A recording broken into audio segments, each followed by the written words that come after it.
Elon doing these incredible things has no negative effect on the average person. Yeah, but the reason why people like me and others, I have little respect for somebody like Elon. Little respect. So here's why. Is that? I just want to be clear. You have because he's friends with Trump. He's little respect for Elon Musk. So obviously, because he's friends with Trump. They already know. They already know what he's gonna say. He's made a lot of money for himself, and he started with nothing. In that aspect of it, I certainly have respect for him. But I think maybe take some of that money, being the richest man in the world, and maybe pay us all those $5,000 Doge checks that you promised. Maybe be a better father. No, shut up. Maybe be a better father. I have little respect. You're talking about his. It's such a clown show. Fair. You're just like, well, Elon Musk is a bad guy, and he should. Well, I don't like.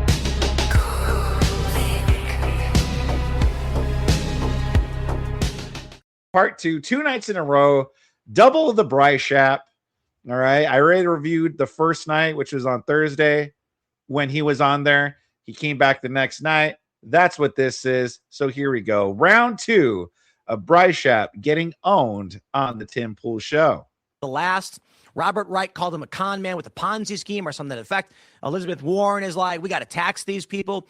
They are just upset that he is launching this company the way he is. But we're going to go through the beginnings of SpaceX, where he's at now. And we'll talk about what it means to be a trillionaire. We'll talk about that. Plus, aliens. The Trump admins dumped their third tranche of UFO files. And apparently, according to the New York Post, they're close to figuring out what they really are. Like I believe that. At the same time, there's a conspiracy theory around the release of this new movie from Steven Spielberg, which coincides with the release of these UFO files called Disclosure Day. And people think it's predictive programming, whatever. Let's talk about it, my friends, and we'll have fun with it. Before we get started, we got a great sponsor for you. It is Tax Network USA. My friends. Use code word Tim.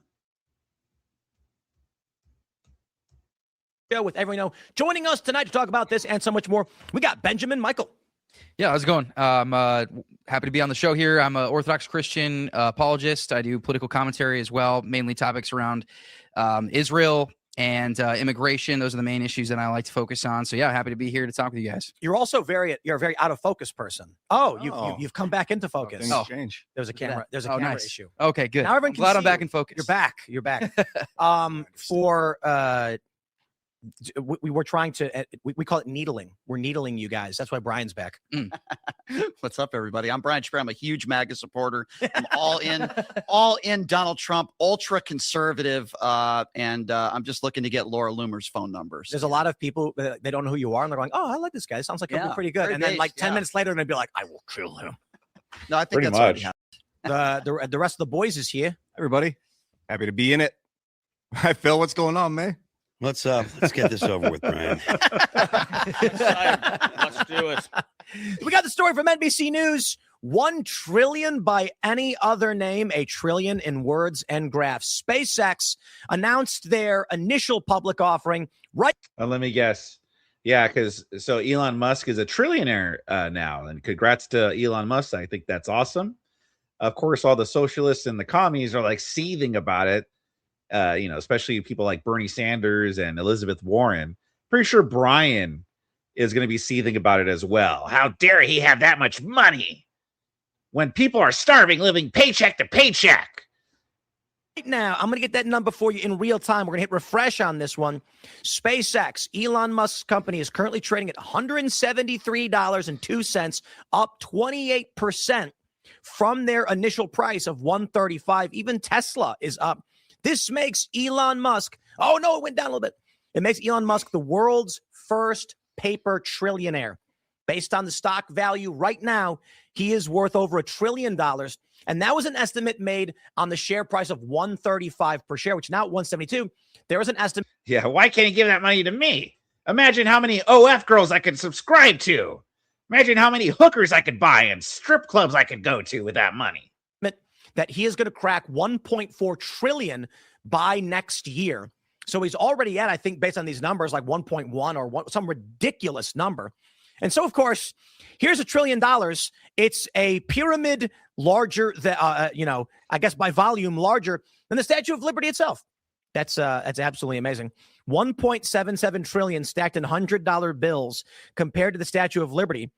Elon Musk 1.7 billion, a Tesla Model X and a SpaceX Starship. I guess that stack right there of hundreds is $1 billion. Isn't that crazy? Wow. So remember The Dark Knight with Joker, and he jumps off that big pile of cash. So those are hundreds. That was like $1 billion. I don't think people understand the scale of money. So that's it. And well, what can we expect? We got Elizabeth Warren. You know, we love her. She says Elon Musk just became the world's first trillionaire. The typical American household would have to work more than 11 million years to make Elon Musk's level of wealth. We need a wealth tax. We got Robert Reich. You know, you love him. He calls it a galactic ripoff. Tomorrow's IPO of SpaceX could turn out to be the universe's largest Ponzi scheme. And you and I are paying part of the price, whether we like it or not, which is dumb. And there's actually a lot of people. I might pull these up in a second. I kind of wanted to avoid pulling them up, but death threats. Great. A lot of death threats for Elon. But you know what? He's the richest guy in the world, so I'm not super surprised by that. I want to show you this to kick things off. This is an image of OG SpaceX. Look at them in this little plastic tent with a bunch of, what do they call it, Phil? It's a RUD, rapid unscheduled disassembly. That's right. An explosion of an early rocket prototype. And it's actually pretty amazing to see. My response to this was, You're talking about my username? You have to put the @ symbol before that. You just put the @ symbol and then, yeah, my username, and it'll highlight it. my friends, the journey of 1,000 miles begins with a single step. So when Elon Musk and the team, when they bought this little space, when they started putting together rockets, it's hard to imagine that this ragtag bunch, don't get me wrong, Elon was very wealthy back then, but it's hard to imagine it would become the world's largest IPO, dominate the space exploration and technologies, and make it to this point. So outside of anything political on this, I just want to say to all of you, whatever you think of Elon, the money, all of that, just look at where he started on this project and think about where you're starting on your project right now. You too should be imagining that from your garage with your scraps, you might be standing looking over the New York Stock Exchange with $1 trillion IPO one day in the future if you keep working hard. That being said, who else is excited about this? Look, the SpaceX IPO has created 4,400 millionaires other than Elon Musk, 400 of which made over $100 million, right? So it's absolutely a good thing for the whole country, right? SpaceX is the only game in town when it comes to getting cargo to space.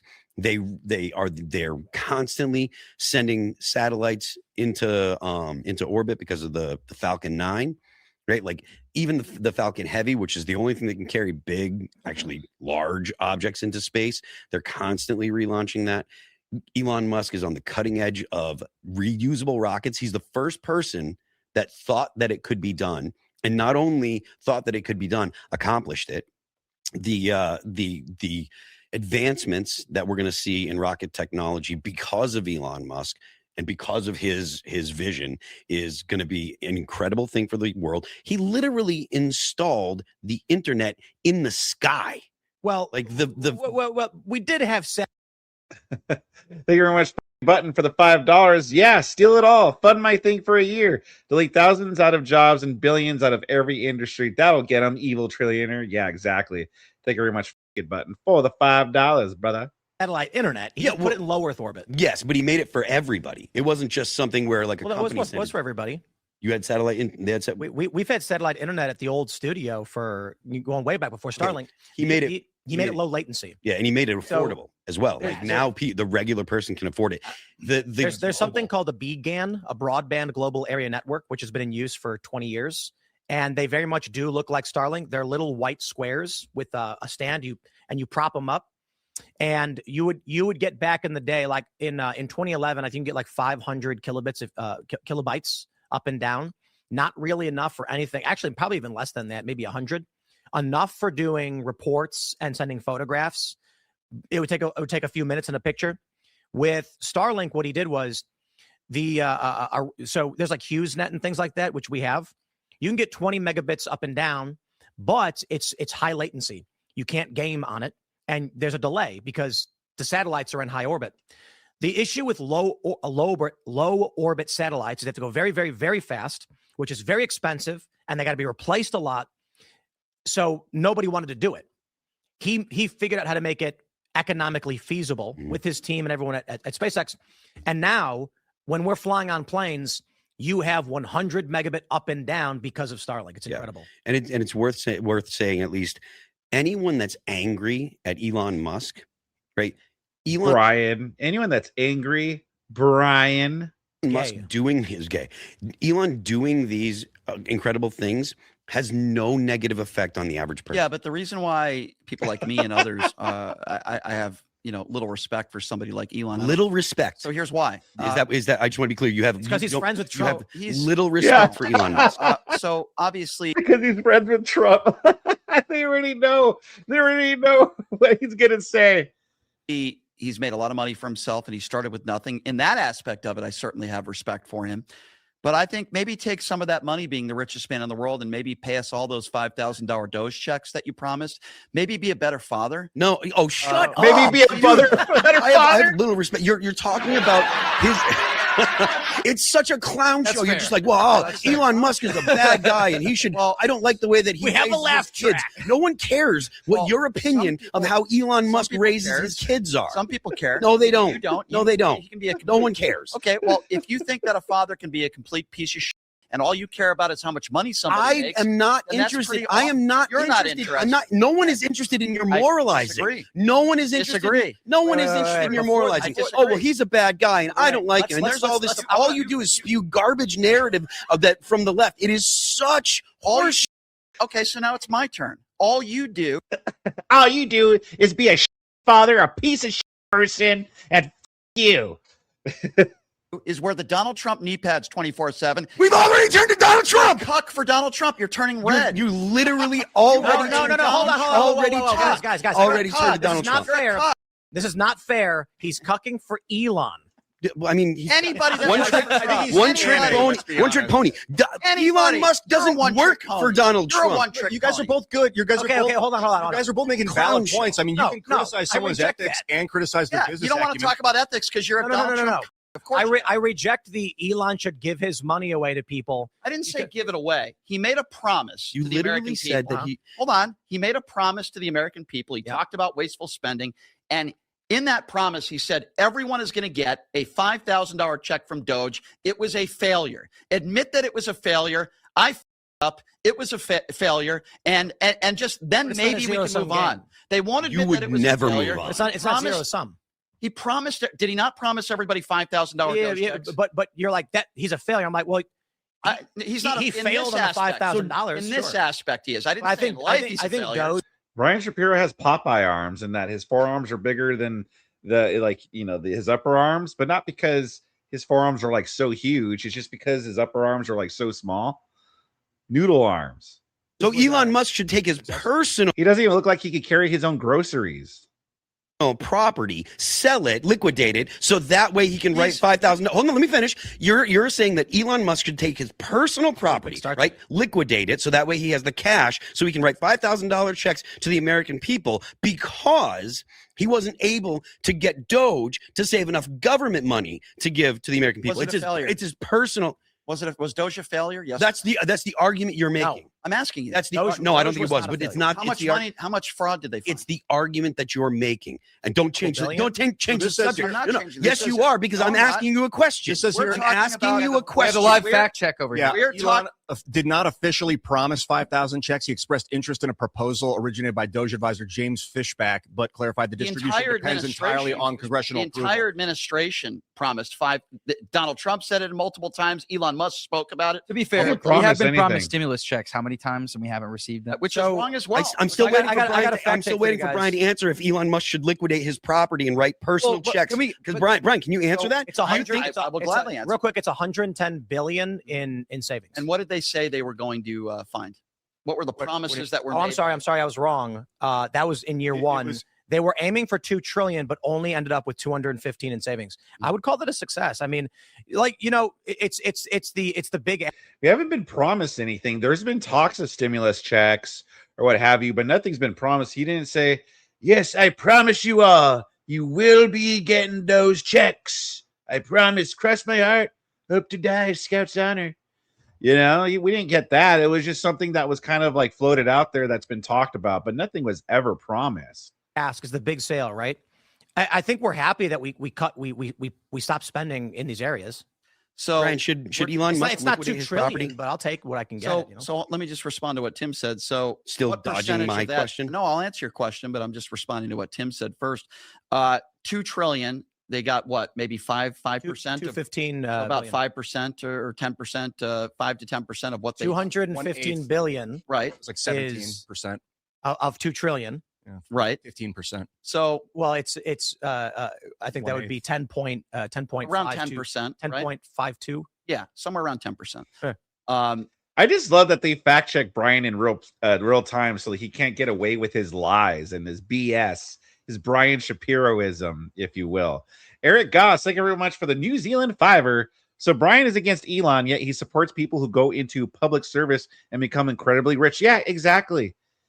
Yeah, why are people going into public service, becoming, government workers and stuff, and coming out way richer than they did before going in on a government salary? They got 10% of what they said they were or claimed they were going to find. I think that's a failure.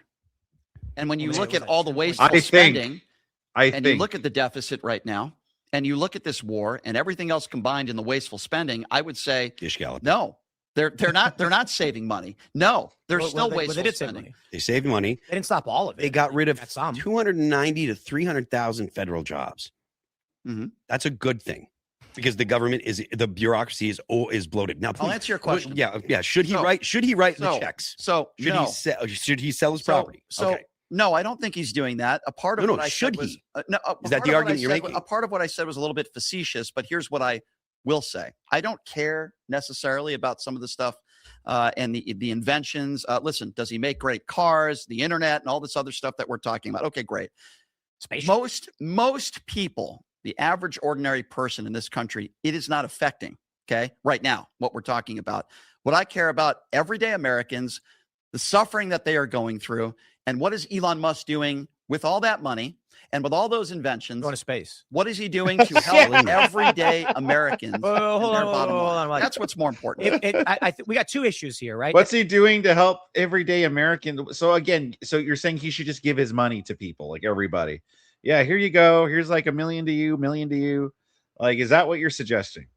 And it feels to me like you're trying to find a reason to be mad at Elon. If you want to separate, like, Doge was bad, promises were made, we could, if we chose, we could say, sure, let's go back to the building spaceships and being a trillionaire. These are separate issues.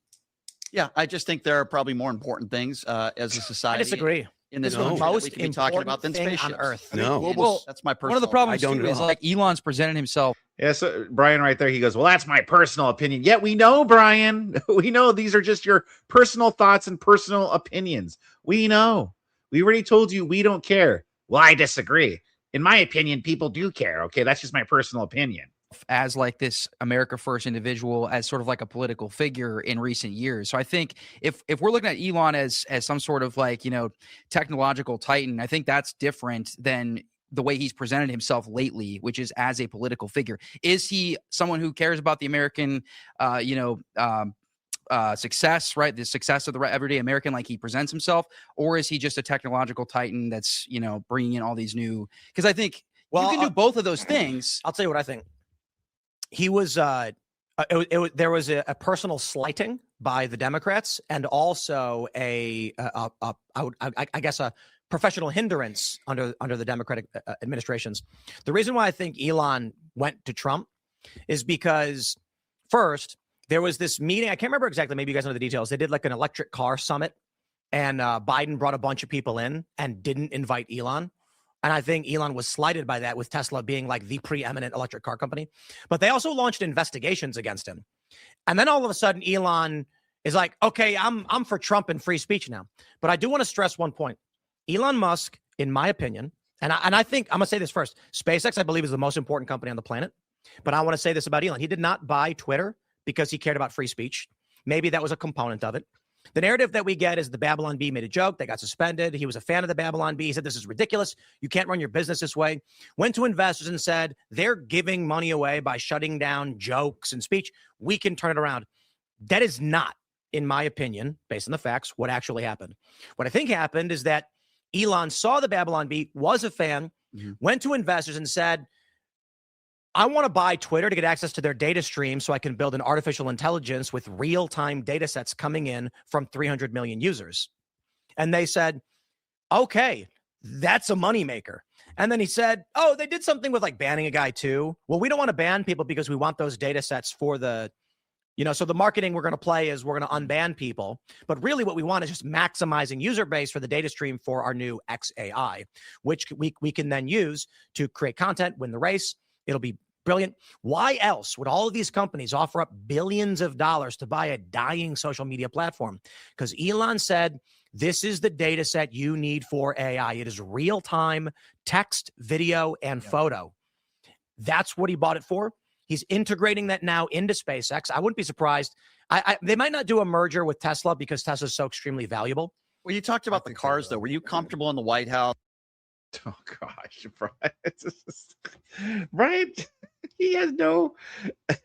Like, that was actually an interesting theory Tim put out there, and I could see that. The only thing is that how come after he bought Twitter, like, he still didn't want to unban a lot of people? Like, there is a lot of people that he didn't want to unban. If that was really his deal about wanting to get the data sets, why was he like iffy about like unbanning certain people? Remember, he didn't want to unban Donald Trump at first. He didn't want to unban like Alex Jones at first. There was like a lot of people on the list that still weren't unbanned. And he, by the way, I believe there are still people who get banned. It wasn't as bad as like Twitter, but it still happens. So if that were the case, why would he ban anybody? Like, why would he ban anybody? I guess for advertisers, I don't know. It's an interesting theory. I'm not going to lie. That could be it. I'm not saying it's not. It just raises up a lot of other questions, though, if that's true. But then you have Bryce over here, just like, just probably going to be a simpleton yet again, bring down the IQ level of the conversation yet again, Eric Goss, thank you very much for the New Zealand Fiverr. Like, we saw this like yesterday on Thursday's show. And it's like they were actually talking about like, actually like geopolitical issues and how everything works. And you could tell Brian was just like, hey, listen, this is way above my pay grade, okay? I'm just here to spurk about Trump, all right? And to call people mushroom gobblers. I don't know why you're going and explaining all this. Just whoop, right over my bald head, all right? Eric Goss for the New Zealand Fiverr. I also think Starlink is used in the third world by relief agencies, etc. I thought Brian wants to help the third world. Yeah, exactly. Yeah, and people in rural areas, too. Thank you very much, Eric Goss, for the Fiverr. And thank you very much, Button, for the Fiverr. If Trump didn't exist with Brian, the left cannot build, only try to bring everyone down to their level. Exactly. Thank you very much, Button.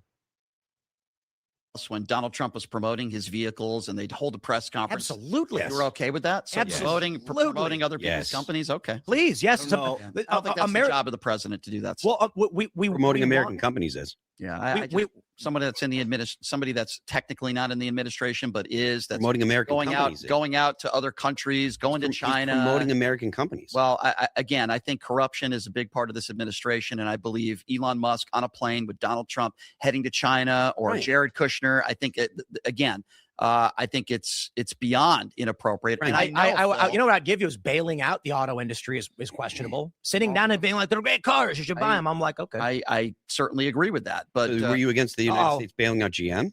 Oh no, guys, we got a problem. What's up? During the bailout of the Ford of Ford and the automotive industry, Barack Obama did the same thing, which I had a problem with back then as well. And it was a good thing. I don't like the. Hey, listen, I didn't vote for Obama. Okay, everyone thinks that I'm this liberal and I'm a Democrat. I'm not a Democrat. I'm a registered independent. I didn't vote for Obama. I didn't vote for Hillary Clinton. All right, there's Republicans that I voted for. All right, I'm a registered independent, so that's why I didn't vote for Obama. Bailouts, but I have no problem with the president being like, "These are great products," and you should buy them. Promoting American industry. I have a problem with him blowing up kids. Not a bad thing. Well, it depends what the bailout is. It depends what the company is. It depends the circumstance around it. But I can tell you right now that Donald Trump and Elon Musk going in a plane to China Joe Biden did was benefiting Elon Musk's best interest and the interest of his investors. Brian, I kind of get the feeling that you don't like Donald Trump. Woodrow Wilson did it. Warren G. Harding What concerned me was when they bought 10% of Intel. Woodrow Wilson is the worst. He's literally the worst president in American history. Absolutely. Because they're talking about buying. Wait, hold on. Who? Woodrow Wilson is the worst. Oh, yeah. I think you even agree, right? I won't disagree with you. It's guys. it's Woodrow actually Wilson hilarious was how bad for a lot of universally hated he is. I thought you guys were going to say Jimmy Carter, though. No, Woodrow's probably the most fascist president we've ever had. Yeah. I don't know if you Miserably call him fascist? fascist. He was the closest to fascism. You mean like totalitarian? Because that's different. well, he Than that. sold us I to the think he banking means industry. literal fascism. He I sold think us it to means the like at that time when fascism was actually popular in America. he was definitely. Well, he got us into World War One. The main reason I don't he like gave him us is the 'cause he Federal got us into Reserve. World War One. Nazism and fascism were actually very and the popular Federal Reserve, ideas yeah. pre-World War II. And yeah, you What's asked that? me. Nazism and fascism were actually very popular in America pre-World War II. I think was it Prescott Bush? Oh yes, Yeah. that's true. Was it Yeah. an American Nazi? Listen, if we're just talking about the business side of things, that's one thing. I do think ethics are also important when you act. See, he always does that too. He always like switches back and forth between like when he'll talk about policy, right? And then when you tell him, oh, well, these presidents also did that too, then he goes, all right, well, listen. Then he goes into the morality stuff.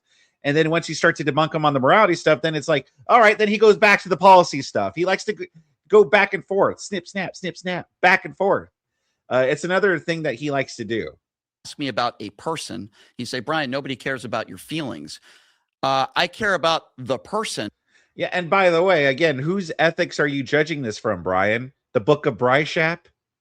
Is he a family man? Is he a decent human being? And then we can talk about the business ethics and all that other stuff combined. But you know, does that Ashley St. Clair might have something to say. But does about that. does his personal life discredit his work? Your personal life doesn't always necessarily do that, and I wouldn't make that point. But I will say, what does he do? Does he put his businesses first and the bottom line and his Yes, he investors does. first over his own kids? Yes. Okay, well, That's the problem. I think that is a problem. I know, That's that's why my a lot of- point. That's why even conservatives have ragged on him quite a bit. That's my point, Phil. He's got like 30 kids with Yeah, like 13 you're baby making mamas. my point for me. Now you can. No, I'm say- agreeing with you. I know. I know you're agreeing with me. I'm trying to explain to Phil that it's not always just don't about care. I think personal Phil understands. I feelings. don't Okay. care. I know you don't care, but So you you're a can stop father. trying to explain to me. But you're a father. You're probably a good father, right? I mean, care about I your don't. kid. It depends on if you don't like my politics or not. No, If it's you're not. gonna say I'm a good father. Phil, this has But- nothing to do with Elon Musk politics. Let me be very clear. Okay, he has spread his seed all over the Nothing. country. Let me Nothing, finish. Brian. Let me explain to you, please. Give me 30 seconds. No. Okay. Elon Musk has already even publicly talked about this. Okay. He spreads his seed all over the country. He has these women sign all these NDAs, and he's not a father to a lot of these kids. You're not like that. It shouldn't matter what I can disagree with your politics, Phil, but I'm sure I would assume you're a good father. Okay. I would never attack you and say, oh, you're a bad father because you're a Trump cuck. No, I wouldn't say that. I would say the latter part of it, but nothing to do with your kids. Do you understand the difference? Let me address I just this. don't. I do. I do believe you. Okay, right, guys. I want to address this. Yeah, meanwhile, Brian's like friends with OF girls. He hangs out with OF girls. Yeah, but he wants to challenge Elon Musk on his on his marriages and his kids and stuff. It's like, Brian, you have no place to talk. I think it is absolutely fair and good to criticize Elon Musk for his personal issues. Mhm. I think SpaceX is the most important company on the planet. Okay. Those are two different things. I can respect that. Now, Elon as a business leader has proven himself time and time again, not only effectively running these companies. Mhm. I mean, he really did turn Twitter around. Twitter, like X, is now Yeah. very successful. Yeah. For all of its issues, he turned it into a money-making machine. SpaceX I think it's is dangerous, though. What? SpaceX? X is dangerous. Man, I just want Phil to just throw a can at his head or something. Just shut the fuck up. Knock that hat off. Ow, my hat. X is dangerous. That's why I have an account on it. Why? Well, I think Blue Sky and Threads are dangerous, and I like think social media in general is dangerous. But agreed. That's why I have it. Why is X dangerous? well, first, I agree. It is. yeah. Well, yeah. How is it? Go ahead, Tim. I'll let you take over. Well, I look at it a couple of ways. X is not uniquely dangerous in the social media space. Okay. But we are getting algorithmically fed and programmed by all of these platforms. There's been a ton of people complaining about the algorithm on X. Yeah, People it's on the been right. terrible lately. Yeah. It's been horrible. It- You right, can change because your own algorithm with what bothers me is tell it what to do. And I used to be able. I used to have followers, right? And I could post a non-political joke about something silly. Zero traction these days because of the way the algorithm is designed Mhm. to amplify. It's always really simple. Do people react to this more than that? Mhm. Back in the day, I have 2.6 million followers. So let's say before the For You tab a couple years ago, I'm at like 2.3 million or whatever. I post a picture of like a moose yelling at a rabbit, and it would get like 300 retweets, 300 comments, and people would be laughing and making jokes, being like, this is a silly thing to post. I could post a Star Trek meme. When I post things that are not politics, they die instantly. If I post Democrats are evil, 10 million views. And I'll even take it a step further in that I'll give the New Orleans terrorist attack as an example, right? You had almost everybody on the far right saying that it was an undocumented immigrant and it was Joe Biden open border policies, the Laura Loomers of the world and others spreading just blatant misinformation. This was a guy that was born in the United States of America. And it's all about clicks, and it's all about. That's what the community notes feature is for, and it does a pretty good job. Okay, so let's talk about that. Hold on. Yeah. Meanwhile, when it was Twitter, okay, and let's say a white cop shot a black man, everyone on Twitter would say this is racism, it's horrible. And if you said the contrary and said actually we don't know if it was racism or blah blah blah, you would get banned or suspended or you're flagged or something like that. You could have your account terminated. Meanwhile, the censorship was super heavy when it was Twitter. So yes, listen, the algorithm, yes, is a problem, but it's way better than when it was under Twitter, because at least no one's getting banned now for speaking their minds for the most part. Born in America, but were his parents? Thank you very much, The Real Blacknit, for the $5. If someone had TFS, he probably wouldn't be able to have conversation without bringing up Trump. Brian's the only one who can't do that. That is true. Thank you very much, The Real Blacknit. I'm an idiot. The Real Black Knights. The Real Black Knights. Thank you very much for the $5, brother. No, but he was born in America, and they were saying he came into this country illegally. And that's fair. I want to talk about Wait, did his parents come in illegally? I want to talk about the community note. But I want to, and put a pin in it real quick. Yeah. I just want to say the legitimate criticism was that this is the after effect of mass migration. People born in this country. This is what Sweden is dealing with. They're dealing with people from Somalia who had kids, and those kids are now stateless. Yeah. They were born in Sweden, but they're not. I get that point, but the point that I'm trying to make, and I think you understand, is that there are a lot of right-wing grifters on social media that were lying and saying that he was an undocumented immigrant. I want to go to your community note statement. What good does it do when you have these right-wing accounts that get community noted almost every day? Let's say they have 100 community notes in like a month and they don't get suspended for it. There should be something put in place. And I understand X is a private business. I get that. But oh, no, Bryce Chat. No. Remember, that's what we would get told when we would bitch and complain about Twitter's policies. It's a private company. They could do whatever they want. Oh, okay. Well, no, Brian. It's a private company. It could do whatever it wants. By the way, community noted but still left up is actually good. It's like a good thing and not just taken down. At least you could see what the person posted, what the community note says, and then you can even look into it yourself. Where when the left had control of Twitter, it would just get deleted or suspended. Brian advocating for more censorship right here. Push the limits. What good is a community note when someone gets community noted 100 times and accounts don't get suspended? Nothing. See, he wants censorship. He wants them to get suspended. Why, Brian? I think it's good enough. We're not stupid. We could read. And I see everyone get community noted. It's not like I'm just seeing left-leaning people get community noted. I see people from the left and the right and even registered independents like yourself get community noted. It's a fair system, actually. I think it's actually a really good system. You could see what the person posted, then you could see the community note, and then if you're confused, if you're still kind of iffy, like, well, I don't know, you could look into it yourself and verify if the community note is right or if the poster's right. I actually think that's a pretty good and fair system. Brian, like a typical left-leaning, registered independent, he just wants it banned or suspended. Why?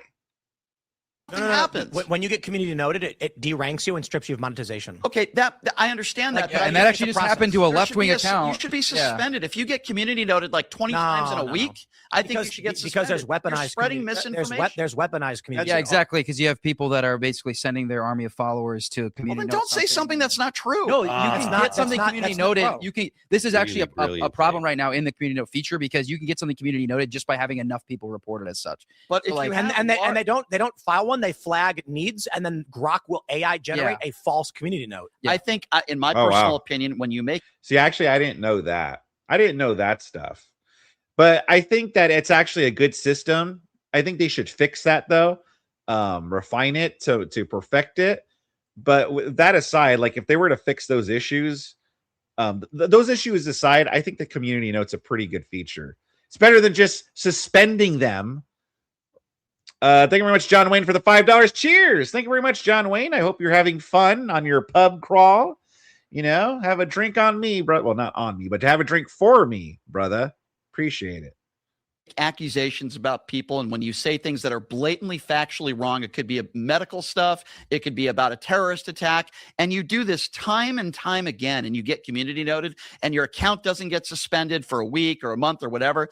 I find that problematic because it's all about views. Problematic. Right? It's all about, even what Tim just said about monetization, even though that might be true, you're still gaining more followers and you're gaining more popularity by saying things that are blatantly false. And but 90% of the Brian, you're benefiting from that system too. You engage in that system. You also engage in those practices. You do the same thing. You are also benefiting from this. Okay, that's why you're very hyperbolic in your language. You're really insulting, and you'll say outrageous things because it gets you engagement. It gets you clicks and such. So you're engaging in this system. You can't be here complaining about it when you're actively engaging in it.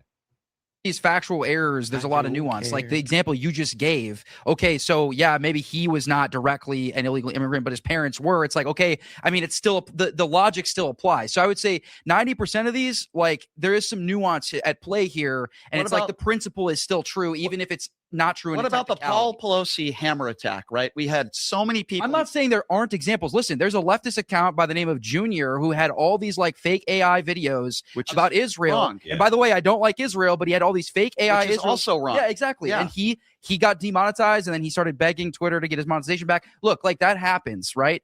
It happens on both sides. But I feel like they do a pretty good job because, like I said, he got disciplined, and then now he's been pretty good about. I feel like there are far more conspiracy theories on the right. From the far right, mega mushroom gobblers. There's far more conspiracy theories than the right. What always bugged me before was that actually, let's see if he sees this before I rant, and then once he confirms what I think he's going to say, I'll rant. They're on the right these days. Okay, so yeah, that's what I thought he was going to say. All right, anyway, what I was saying, what used to irritate me is that everything that we would say, it would just be labeled conspiracy theory. Like whenever the right would say something, conspiracy theory, not true. Literally, though, the left would believe in all sorts of conspiracy theories, like we live in a white systemic country, like a white supremacist country that is working to just oppress everyone that's not whites. Cops are murdering black people. You know, those are all conspiracy theories, right? Like those are all just fake nonsense news. But the left believed in all of it, and it was treated as legitimate. Like it was just how the media treated it. Like everything the left would say would treat it as legitimate. And then it would get proven a lie by the right, but it would get treated as legitimate. And everything the right would say would just be conspiracy theories. That's why stupid ass Brian here thinks more conspiracies come from the right. Oh, actually, I think there's a case to be made that it comes from the left. But like define a conspiracy theory, because I mean at this point I'm labeled a conspiracy theorist for talking about great replacement when it's just objectively true. So like what is a conspiracy theory anymore? The 2020 election was stolen. Define stolen. Widespread proof and evidence of widespread voter fraud that can prove that the election was stolen. You're good, Brian. He's good. He's good. See, one of his talking points, he found a new way to introduce his talking point. You know, he's working on it. Good job, Brian. I didn't. He found his way to wiggle one of his talking points in there. 2020 election. Bam. Still got it, baby. And rigged by the Democrats. So let's break that one down. The principal issue is Donald Trump has been relatively vague a lot. Yeah. It's true. When it comes to, he says it was rigged, it was obvious. When he gets asked, like when he got asked about California, he says, "Oh, you know what we're talking." So he's not giving any strong claims. Mm-hmm. So for me, for instance, I have always said the widespread fraud narrative is wrong. I said Joe Biden got 81 million votes because of ballot harvesting, which is legal. Democrat activists were knocking on doors and collecting mail-in votes across the country. That's why they couldn't replicate it in 2024. People were at home. So you agree that's not cheating? So, so define cheating. Do we think it's against the law? There you go. Was anyone convicted in a court of law for this, huh? Why are you laughing? I don't know why you're laughing. It is not, as I've long maintained. Now, here's where it gets funny. There was I think a Stanford group that put out a claim that I was one of the largest spreaders, amplifiers, they called it, of election fraud narratives. I've never promoted those. But you know what amplified means? It means I discussed it. So, well, that would mean I'm guilty of that as well. Indeed, but I wonder why they didn't write it about you, because the media is fake and they lie, and this is what they do. Okay, but and they launder the information. No. On the question of 2020, conspiracy theories or otherwise, there was a legitimate argument that the Trump administration actually followed through on, which is twofold. The first is that states like Pennsylvania, Georgia, there were a couple others, unconstitutionally changed the rules of the elections. During COVID, the Constitution provides that the legislative branch of a state determines how the elections are held. In Pennsylvania, the judiciary decided. In Georgia, the executive decided. And Texas filed a lawsuit to the Supreme Court, which the Supreme Court refused to hear. This, I warned about, was going to create a mess. When a state files a lawsuit, it goes under original jurisdiction, meaning the Supreme Court is supposed to take it up. Only Thomas and Alito said, we will hear this case. The rest refused to do it, creating contention, which I believe contributed to January 6th. Not the sole reason. Kash Patel promised 4 months ago that there were arrests coming and they were on the way. Donald Trump constantly, every single day, besides saying that the election was stolen and rigged by the Democrats, constantly, every single day, oh, you're going to see all the evidence. You're going to see all the proof. Now he's talking about California that you just mentioned. He has one of his own attorneys that's on it. So far in this investigation, they've only found one evidence of fraud. If people want to make elections better, for example, in California, no one cares about fraud. I think we all could agree that there are things that could change in California to make the elections faster, have them count votes faster, so on and so forth. But Donald Trump is saying today, yesterday, and the day before that the Democrats are rigging the elections in California. They are. He says, then show me and provide me evidence that can be provided in did it by law. codifying these things in law. I'm going to That's why you bring up the law, right? But they've codified things like then change the laws. But cheating is still cheating. If you say it's fair, it's still just cheating. Because guess what? Change the laws. Okay. They're still cheating. That's the whole point of this. Yeah. Well, who's in charge of that, Brian, in California? Who is in charge of changing the laws in California? Which party is the dominant party in California? It's the Democrats. So listen, if you really agree with that, why don't you tell the Democrats to fix this sort of thing, Brian? Change the laws. You know he doesn't want the laws changed. Thank you very much, John Wayne, for the $5. What Pokemon would you be? I'll be a Snorlax. I don't know. I'm not really too familiar with the Pokemons, and I always forget a lot of them. I don't know. I guess I'll be Snorlax too. Snorlax is pretty cool. Thank you very much, John Wayne. You won the 2020 election. You avoid talking about the actual issues because you say, well, it's the law. And if you don't like the law, change the law. You didn't listen to what I just said. I said, if you want to change the laws and if you think there are ways that can make the elections fairer, safer, faster, I'm all for that conversation. Change the law. Legality doesn't define morality. Who won the 2020 election, free and fair? It was Joe Biden did. Free and fair. Yeah. Well, okay. So there was a piece written in Time magazine called Not fair. Not fair. He is the winner, but it's not fair. It's like, who the heck was first tonight? Who was first in chat tonight?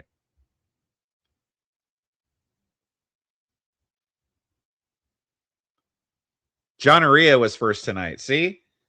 John Aria was the first in chat, but he didn't do it fairly. He didn't do it free and fairly, but he is first in the record books. Thank you very much, Del Phil, for the $5. Brian got shellacked in this appearance. Phil's disgust is palpable. Yeah, I agree, man. Listen, again, if Phil would have just taken this water ball and just thrown it right at Brian's head, I don't think anyone would blame him. Thank you very much, Del Phil. shadow campaign to save the 2020 election. Yes. And they outlined exactly what they did, right? And they called it a conspiracy. Yes, they called it a conspiracy. Those processes that were done under the table, right, in the national election are what is actually codified into law in California. And the point is, once you codify it into law, people such as yourself can say, well, it's the law. Thank you very much, Pix Paradox, for the 9.99. What the fuck is a Pokemon? Anyway, I'd be a Charizard. Yeah, exactly. Thank you very much. Actually, Charizard, yeah, I would be Charizard. I only know like a few of them, and that's about it. So of course they didn't cheat. They didn't break the law. They're not cheating. It's the law. So it's the law. But you earlier were making the remark that morality and the law are different things, and you have problems with people that are doing things immorally. So your opinion, you don't like the laws set forth in California right now, and you think it's immoral. That's your argument. The point that I'm making is when you codify things that go again, that will change the way that votes are. We were in a global pandemic, and there were a lot of people during that time in 2020 that weren't able to vote the way they normally. I know you don't care, but most of the country does. The bottom line is every single day, Donald Trump says that the election was rigged. All right, let's go back to Trump. What has Donald Trump said? Donald Trump says it's rigged and stolen. He's the only president in American history. Those are opinion statements. Yeah. Wait. Every single day. He says it every single day. He talks about the election. But this is a great example, though. It's a great example. Like, obviously, that is an exaggeration. That would be considered a lie, what you just said. No, it's not. Not every single day? You're telling me every single day? So we can go to his press conferences and when he speaks to the media. Okay, perhaps cheating. Okay. Perhaps. Okay. Every time he talks to the media, it appears that he's upset. You would agree that he's obsessed about the 2020 election. He talks about it on a regular basis. I'm just holding you to your point. Listen, there's no reason to debate this. Trump talks about the election all the time. Right. Okay. And he lies. Cheating. Here's your cheating. Here's your cheating. You know what this is, Benjamin?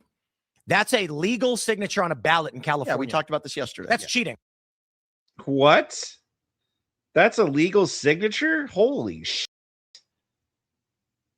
That's insane. That's crazy. I had no idea it was like that. Wow. He'll literally just draw Kirby as a signature. Maybe I'll draw Charizard the next time I go vote, huh? That's insanity. Yeah. Telling people. And Brian, I wonder what Brian's going to say about that. Yeah, okay. Well, we'll change the laws, okay? But back to Trump. That they can draw a picture of Kirby that doesn't need to match the other drawing means they have just said, signatures don't matter anymore. They claim to have voter signature verification, but then they tell you that if you doodle Kirby and then someone else doodles Kirby, but it's the same, it's just like a signature is supposed to work this way. When I sign my name, it's got a unique bend and curve and arc, and you can look at them and go, these look like the same person. What they're saying here is, as long as it's the character of Kirby, even if it's clearly a different drawing of him, that is a legal signature in California. Legality does not define morality. Cheating, if you make cheating legal, you're still cheating. Donald Trump's own attorneys are on this. They're conducting a full investigation. Stupid.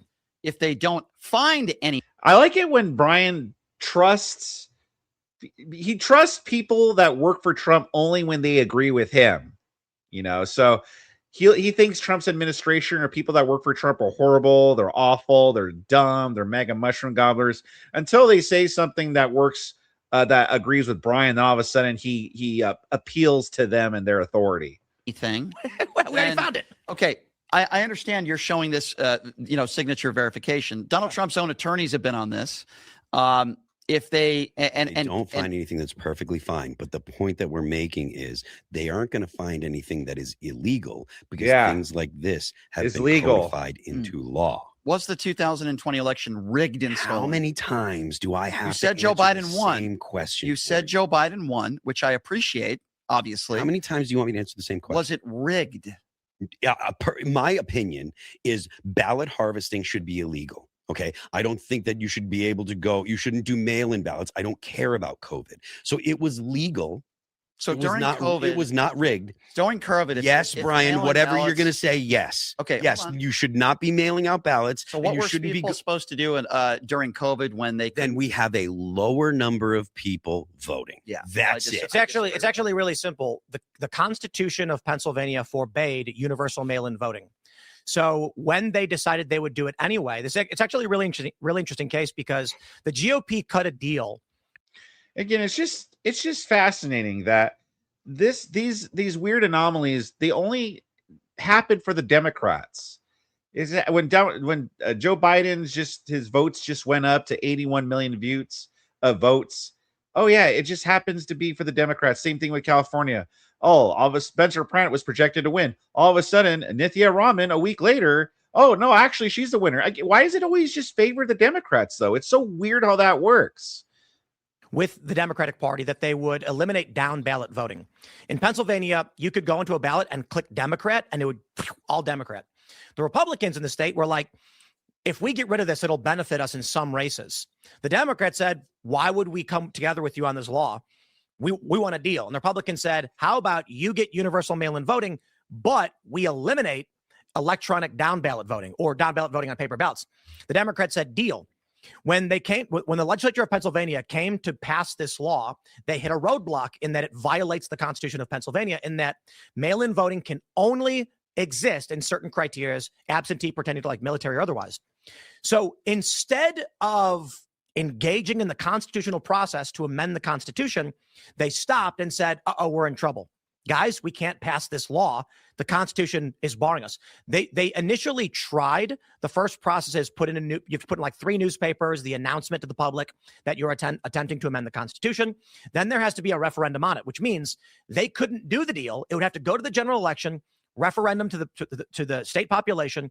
Then if they approve it, the next election, they could vote on whether they wanted to change the Constitution. So to cut the deal through, they just went in the back room, shook hands, said, let's just do it. Get sued later and see what happens.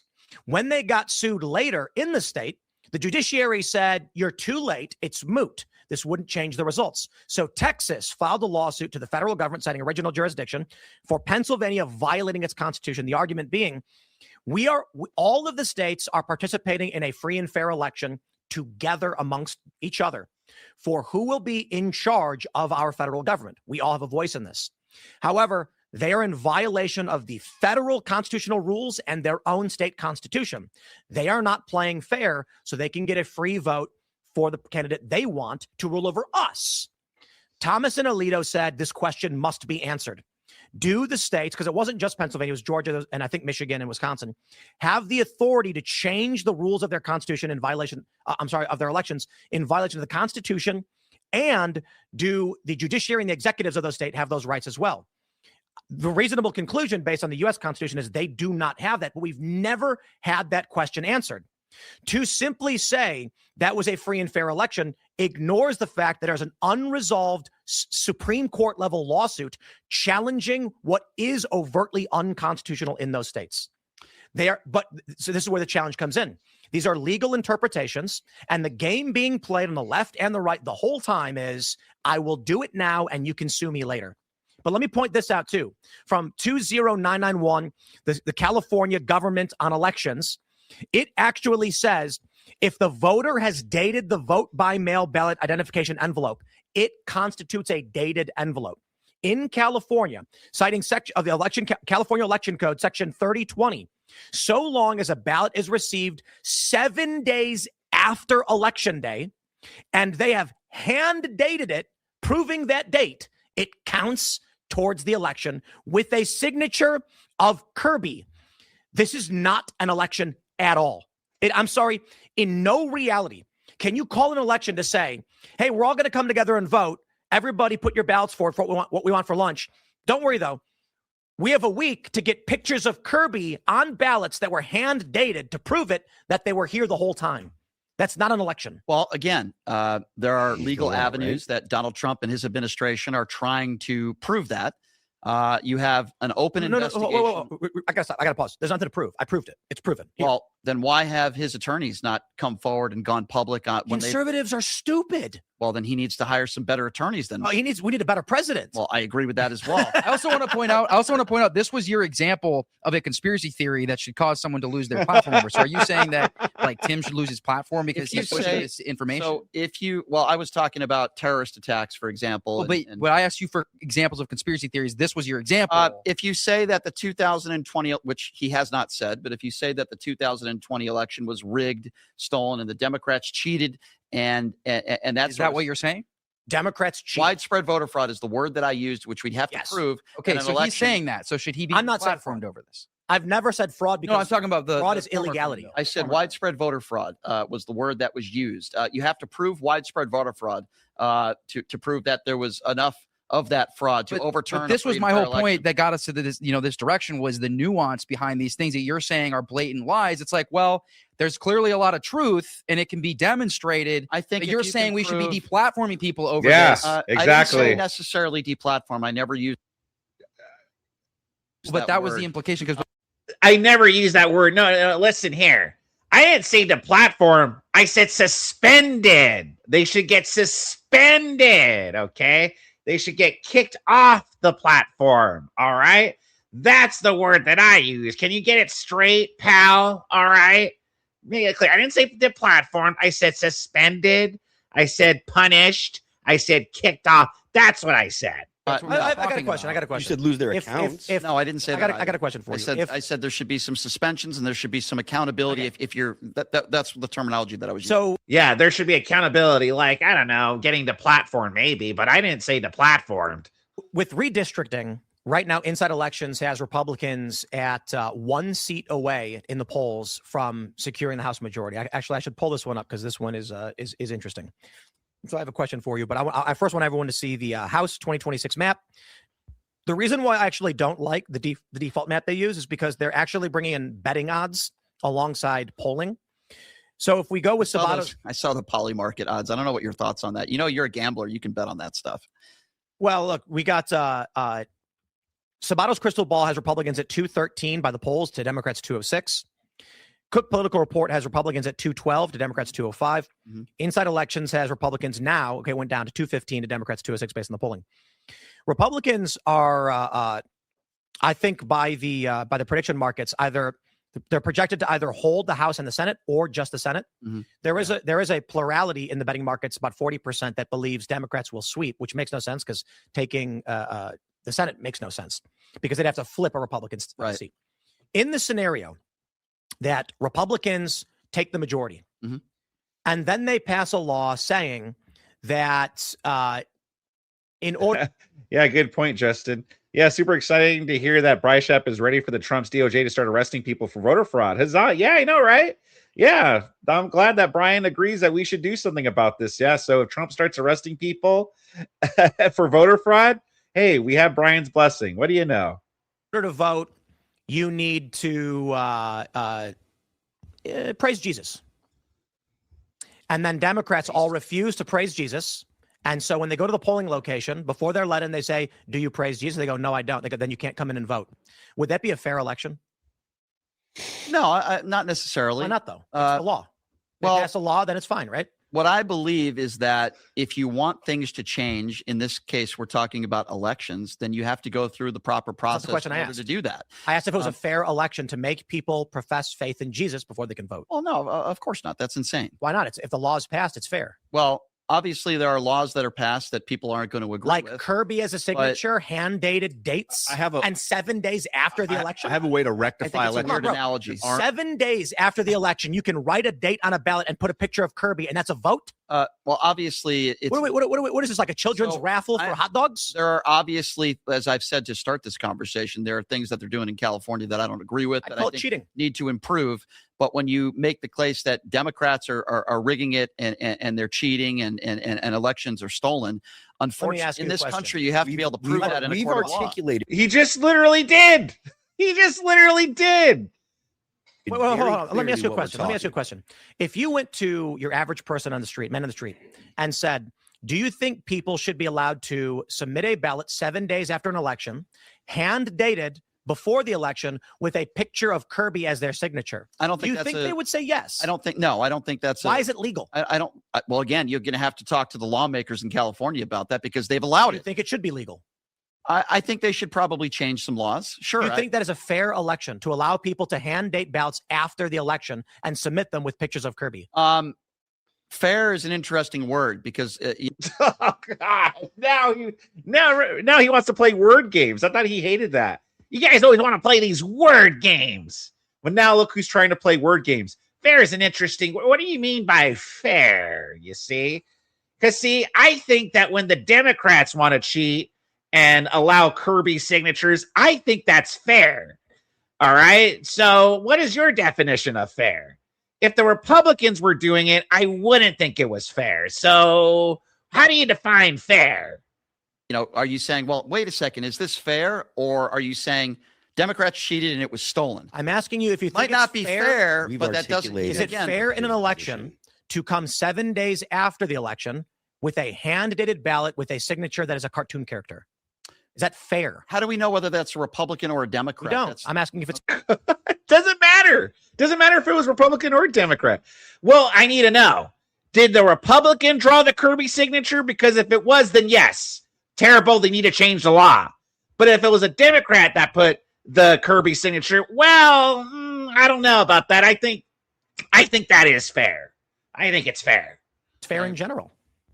Do you think the average person who votes knows that people are submitting ballots 7 days after the election with pictures of cartoon characters on them? There's a lot of things that people, the average American citizen, don't know. So I would say my point is, probably not. If you go to the average person and ask them, how does an election operate? They're going to say, we have an election day where everybody comes, they cast their ballot. And then we say to them, actually, you're wrong. In California, after the election, people can fill out a ballot as long as they hand date it for the election. Here's what I wouldn't have a problem with. If the Trump administration today held a press conference, let's just say, and one of their attorneys said, hey, we need to change some things. Here's why. And they presented it in a way that you are. And they said, hey, we need to pass some laws in California. We need things to change. Here's why we don't think this is fair. And moving forward for the country, for the state of California, we need to do this. That would be one thing. But that's not what they're doing. I get it. Let me ask you another. Yeah, Brian wouldn't like that either, though. Even if they did do exactly what Brian said, Brian would still to complain and say, Brian, Donald Trump is just making it up. He's a liar. He's a 34-count felon. You really honestly expect us to believe that they're signing ballots in California with the Kirby character? You really expect us to believe that they're lying? They're a bunch of liars. He's a 34-count felon, liable sexual abuser. Why she would believe them? You see my point. I understand you're saying there's a legal process that's happening, but let me ask you, if the Supreme Court ruled that no state will be allowed to do mail-in voting and that all ballots must be delivered on election day and submitted on election day, would that be fair? Well, everyone would have to abide by the same rules. So, of course, I would say that's fair. I wouldn't agree with it, right? Why not? But that's not what you're asking. Yeah, why not? For a lot of different reasons. You think people should be allowed to turn in ballots after the election? There's a lot of different reasons. There's exceptions to the rule. There's people that might have medical procedures done. But absentee is different from universal. I understand that. But if we're talking about 2020 or we're talking about now when it comes to mail-in balloting. So let's get very specific. Yeah. The Supreme Court says the structure by which we have the absentee ballot system shall remain. That is, in certain circumstances codified by law, people in the military, suffering ailments, or there's bereavement, travel, will be able to submit for an absentee ballot. Those shall count. Universal mail-in votes that are hand-delivered, whether requested or not, shall be deemed unconstitutional. Ballots outside of the absentee system must be delivered and received on election day. Is that fair? Well, it would be fair because everybody would have to abide by the same rules. But here's why, and here's probably where we disagree. I think we should make it as a country as easy as possible for people to be able to vote. Nope. And I know include after the election. Again, are you talking? I'm asking you a nice question.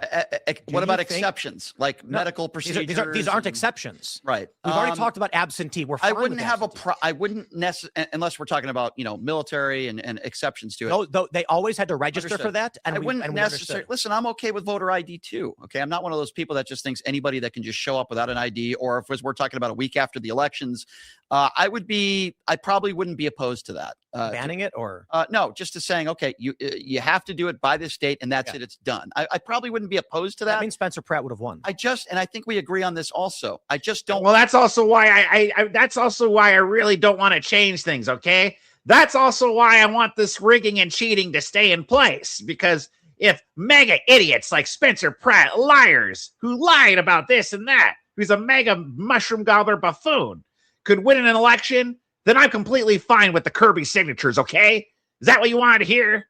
like the way Donald Trump has approached everything. Sure. Okay? Trump aside from this, because I can. Yeah. You're making an argument about his character, his demeanor, the things he's saying. Fine. Outside of that, I'm talking about the structure of these elections. I don't have a problem with what you're saying. If we said you cannot count ballots after election day, Spencer Pratt advances to the general.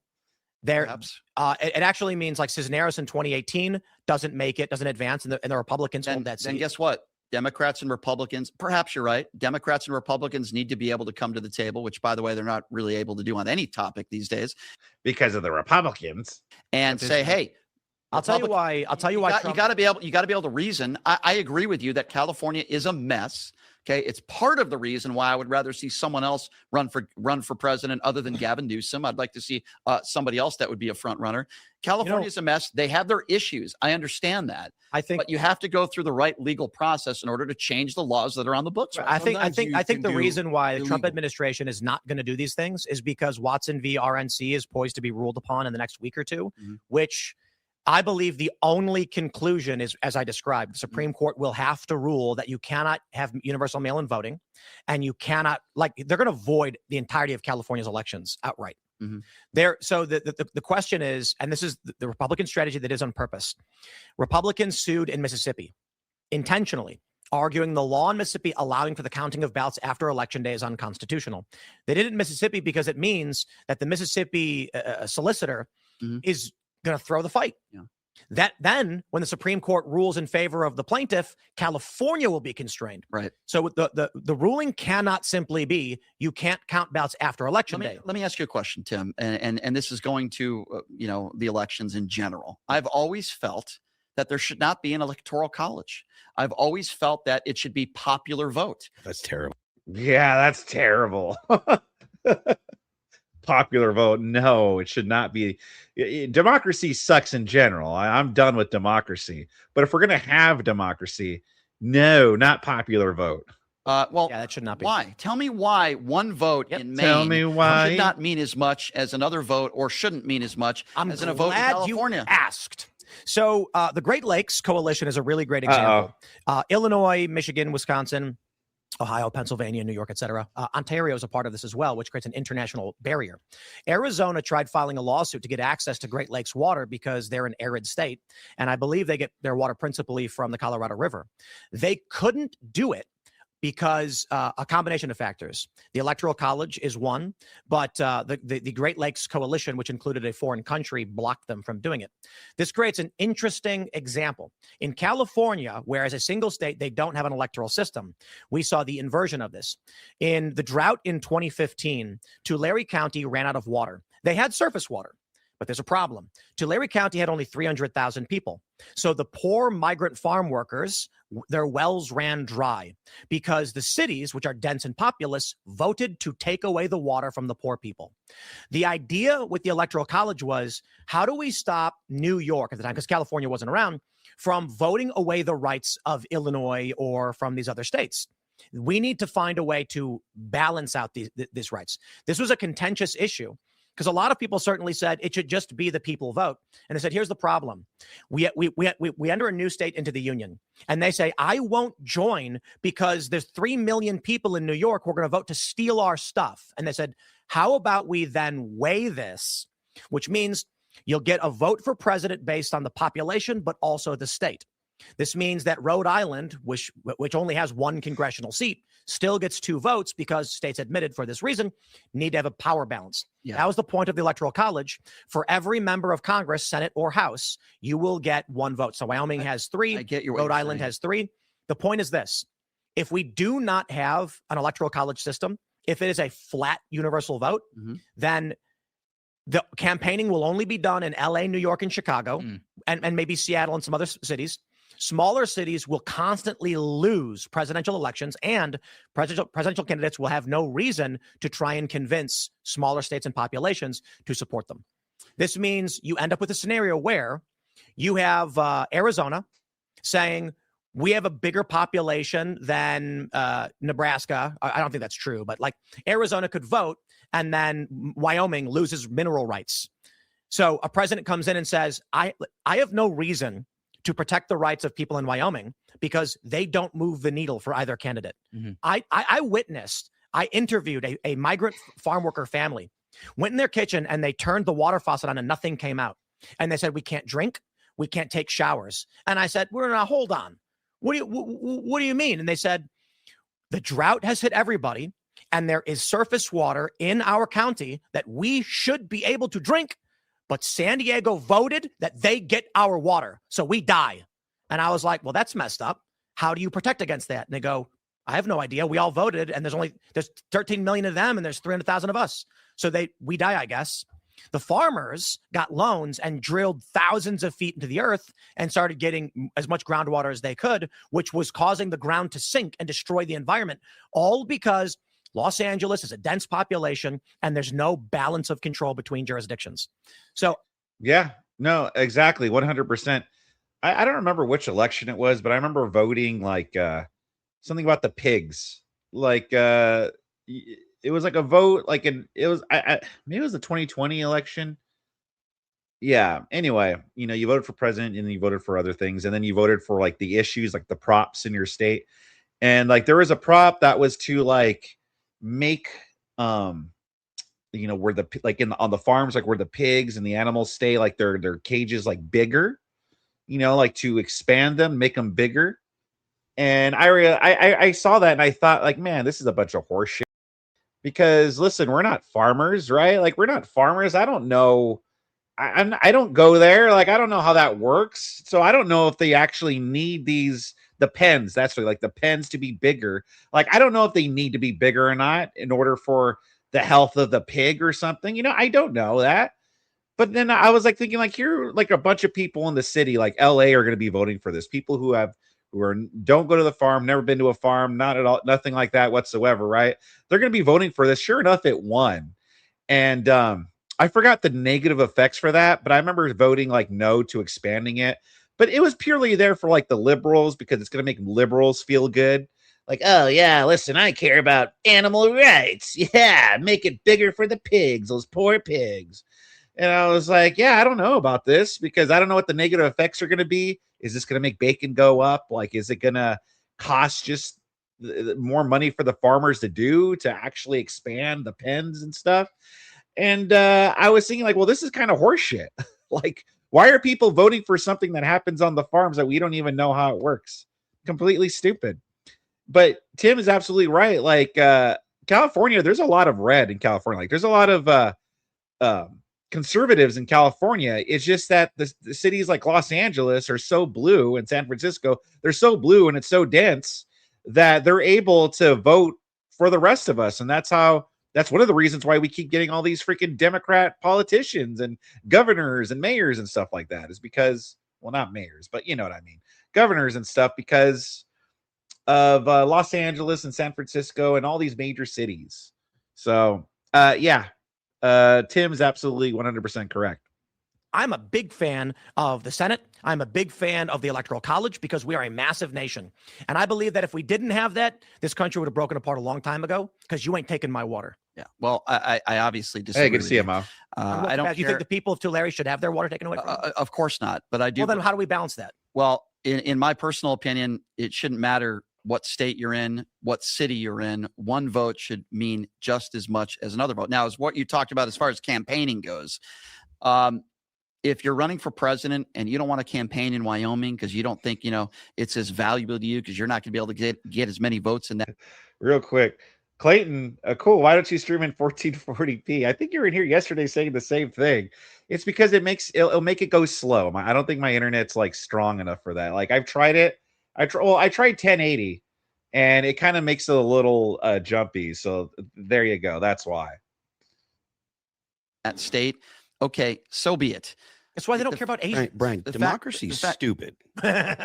Democracy Yeah. is what? It's very stupid. Democracy is stupid. Okay. Yeah, Well, if I think a lot of people, I think You should have said democracy is gay and retarded. Brian would have been like, why do you use those words? a lot of mob people rule. What you're advocating for is just mob rule. Like if I drive my truck into a small town, not. Yeah, it is because if I drive, okay, so, but that's what democracy is it not? So if I drive my truck into a small town and that small town votes that truck now belongs to them, that's democracy, right? No, democracy is. I think everybody has the right to vote in this country, and I don't care what. Everybody had the right to vote. I cast my vote saying this is my truck, and the town cast their vote saying nope, this truck. Well, but there's a reason why the founding fathers did not want a democracy and spoke out against it. Because it's stupid. Talk about the founding fathers. We could talk about a lot of things that we agree or disagree with. The point that I'm, and again, where I disagree with all of you, I assume, Ian, I don't know what your take is on this. He's a fascist. You don't know me. He wanted to make Gaza the 51st state. All right. I don't agree. That's a little extreme for me. I don't agree with that. But I mean, I just fundamentally disagree. I think, and let's be honest here, everyone. Republicans would probably lose 9 out of 10 elections. They would lose the I know Donald Trump won the popular vote. That's actually not true. So in the history of this country, when it comes to presidential elections, what are the stats where that's not what we're talking about? Well, I'm just talking about the overwhelming majority of the populace, Brian, voting Republican or Democrat. Republicans would lose almost every election. Brian, my ideas on these elections, I've come to them because I've already considered everything you're saying. In California, it's 2-1 Democrat to Republican, but it is largely known that Republicans don't turn out to vote. Mm-hmm. One hypothesis on the greater on the interstate compact, the popular vote interstate compact, is that if the elections do become popular vote contests, there are more blue states with inactive red voters than red states with inactive blue voters. We don't actually know how it will play out, and I think it's actually a cope from a lot of Republicans to say, "Oh, the Democrats are trying to cheat." When it comes to the interstate compact, I think the bigger issue is instability. But there is a hypothesis where experts smarter than I have broken down. What if voter turnout increased to standard levels among California Republicans? It would jump the popular vote by an estimated like 3 to 4 million votes, which theoretically could have swung those other votes, those other presidential elections you are talking about. To put it simply, Republicans in California do not vote because it's so heavily Democratic. There's no point. Mm-hmm. That's the general belief.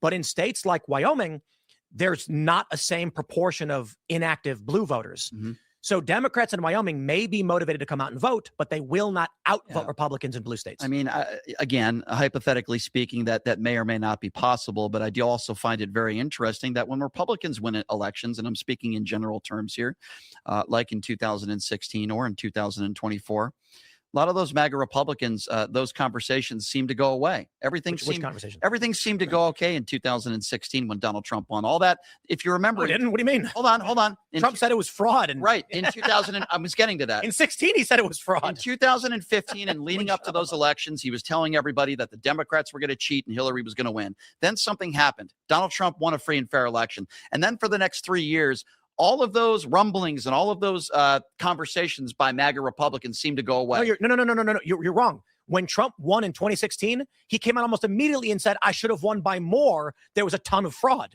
He accused the Democrats of fraud even when he won. And the Democrats accused him of being a Russian. I got a question, Brian, for everybody, really. How do you feel about electronic voting on a proprietary voting machine? No, I want paper ballots. I'd have to know a little bit more about it. Dominion has machines that you don't know. We all know Fox News lost almost $1 billion. They made a mistake by claiming that it was cheated by the Dominion machines. They made a claim, which, by the way, was a lie. They had a claim that they didn't have evidence to prove their claim, so they got sued. But the reality is, if you have a machine where the code is secret and you don't know what it's doing, I believe it's a vulnerability. I don't know if it's necessarily hacking or not, but it's opportunity for hacking and fraud. So I feel like having an opportunity for hacking and fraud in our voting system is a massive vulnerability. Hold on. I would have agreed with you on Dominion in 2020, but then a Republican bought it, and now Dominion's fantastic. But I'm just like, I know you're kind of being facetious, but like I'm still not comfortable with electronic secretive ballot counting with a foreign corporation. I mean, I hate to agree with Phil on anything, quite frankly, but I do agree with him on this. I do think old school ballot. Allergic to being correct.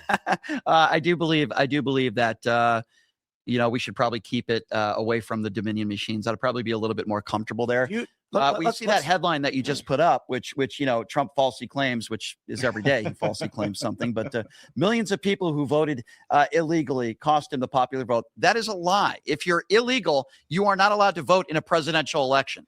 That is a lie. Doesn't that bother any of you guys?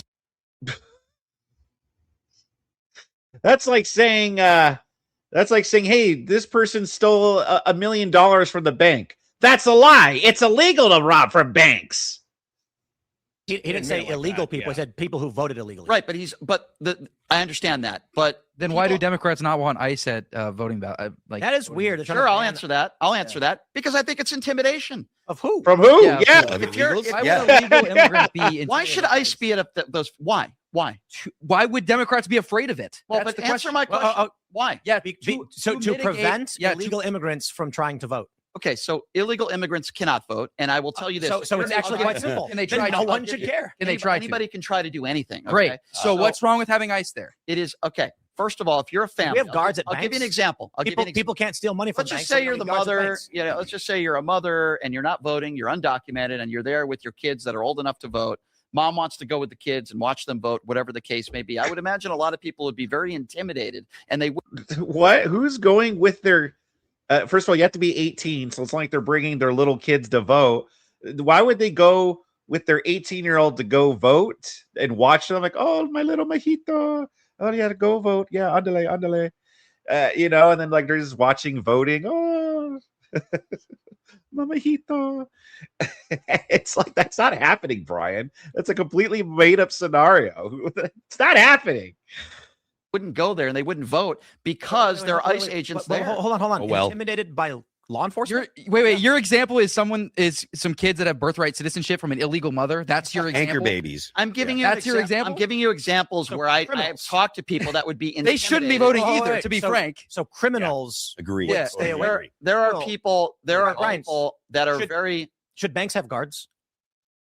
Yeah, but why? But you're not allowed. You can't take money from a bank. You can't take money. Illegals can vote. Where is the evidence that undocumented immigrants, so many of them are voting illegally? No, but the argument is it doesn't matter. That's not the point. I'm going to say this. You are right. They don't vote. So who cares if ICE is there? Do you understand the point that I'm trying to make, though? The point that I'm trying to make is criminal aliens might actually. I think I saw some stat that like 26 people voted illegally that were undocumented in this country, and I'm in 2024, and I'm trying to figure out why. Yeah, that's bull. I think ICE agents can be used in completely better agree. positions. I'm trying to figure out why Democrats are mad about ICE agents being at a facility. I'm not mad. I'm not mad. Who's mad? Yeah, they always do that. They'll say it's not happening. Then they get mad when we suggest doing something about the thing that's not happening. Oh, yeah. What if ICE agents are there? Well, why would they be there? No illegals are voting. Okay, well then why are Democrats getting mad about it? Why not have ICE there? What would be wrong with that then if it's not happening? Because. Or it's like, let's see. Or how about let's make transitioning children illegal? But that doesn't even happen. Okay, great. So then why can't we? Then let's make it illegal then. No, you can't make it illegal. Well, why not? It's not even happening, like you said. It's so crazy how that works. It's every time. Justin O'Dizzle, thank you very much for the $1.99. Nope, we don't understand, Bryce. Shit. Yeah, pretty much. Thank you very much, Justin. Yeah, if you have nothing to hide, you have no reason to be scared. Exactly. I said I was mad about it, but what I am saying is I can understand why some people might feel uncomfortable. Okay, I can understand that there are people who believe illegal immigrants are. Well, then how about Lupita stays home while her son goes to vote? Her anchor baby son goes to vote. How about that? What's wrong with that? Why does she have to be there to watch him vote? That's so stupid. Voting, and this will make them feel better. And I think the feelings of maybe these people are stupid, but if it makes them feel better, then what's the harm? Okay, so I'll tell you what the harm is. Don't you think those ICE agents could be used in other areas in better ways to be serving this country and doing what they're doing than these standing around? It's pretty important to make sure there's no election fraud. That's actually really important, Brian. Doing raids. Sure, but my answer is no, because government is built on confidence. And if the American people in a large portion have no confidence in election, we need to restore it. Otherwise, elections stop mattering. I agree. Undocumented immigrants are not allowed to vote in this country. Why is it I hear all the time? I also agree people aren't allowed to murder. Well, yeah, but how many undocumented immigrants have been proven that how many investigations have we had? I mean, if Donald Trump and his here in California, we don't check ID. We don't check for like legal citizenship, like our ID. So how would they know? How would we know? We can't. If we're not keeping track on it, then how do we know how many are voting illegally or not? You have to have evidence. I've seen drop off ballots in areas which has a high Hispanic population, and I know not I know a lot of them, if not most of them, are illegals. A lot of Spanish speakers there, and I mean, like, oh yeah, this is their, like, definitely, like, they're learning English as we speak. This isn't to say that, like, oh, it doesn't happen. Well, it's just because we don't know that, Brian, because no one's checking on it, because we don't check for ID. To prove that somebody undocumented voted. And I'm telling you, I think there were like 24. And by the way, I think even if we did get ID in here in California, I think illegals could have driver's license. Like, illegals here in California can't have driver's license, can't have IDs. At least they could have IDs. Driver's license, I don't know, but they can't have ID. That's why we have to do the real ID. Real ID. Well, we got to do real ID because, well, illegals could own regular IDs now. So now we have to have the real ID. 4 cases or something like that. And how do you get the evidence? Well, maybe like if a lawsuit if the accusation is, because I hear a lot of people on the right constantly talking about, well, the only reason why Democrats want all these undocumented immigrants in this country is so they can take food stamps and welfare and they can vote. Anchor babies. Anchor babies. And so they can change the Brian, I need you to hear me. Of congressional districts. Conservatives are led by very dumb people. I mean, don't get me wrong. I'm not trying to single out the Republican Party, but the Republican Party is very dumb, and they have a lot of people who are ignorant. I don't want to blanket the conservative voter as stupid. I think the politicians are evil and stupid. I think the Democrat politicians are evil and stupid.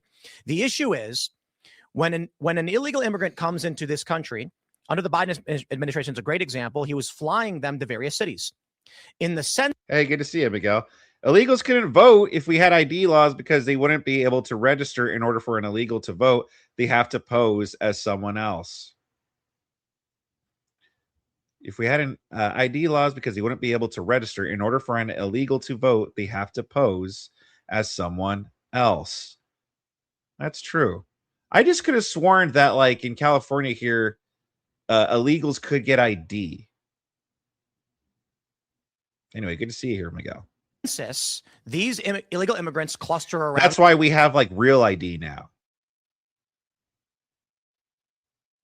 AB 60 in California allows them to vote, Vic. AB 60, huh?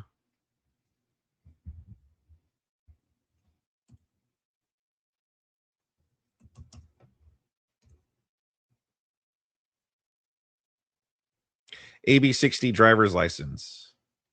AB 60 driver's licenses are for individuals who are unable to provide proof of legal presence in the United States, but who meet, this is, by the way, from the official California DMV website. AB 60 driver's license are for individuals who are unable to provide proof of legal presence in the United States, but who meet California DMV requirements and are able to provide proof of identity and California residency. Well, then there you go. Sounds like even if we did have ID laws, they would be able to vote.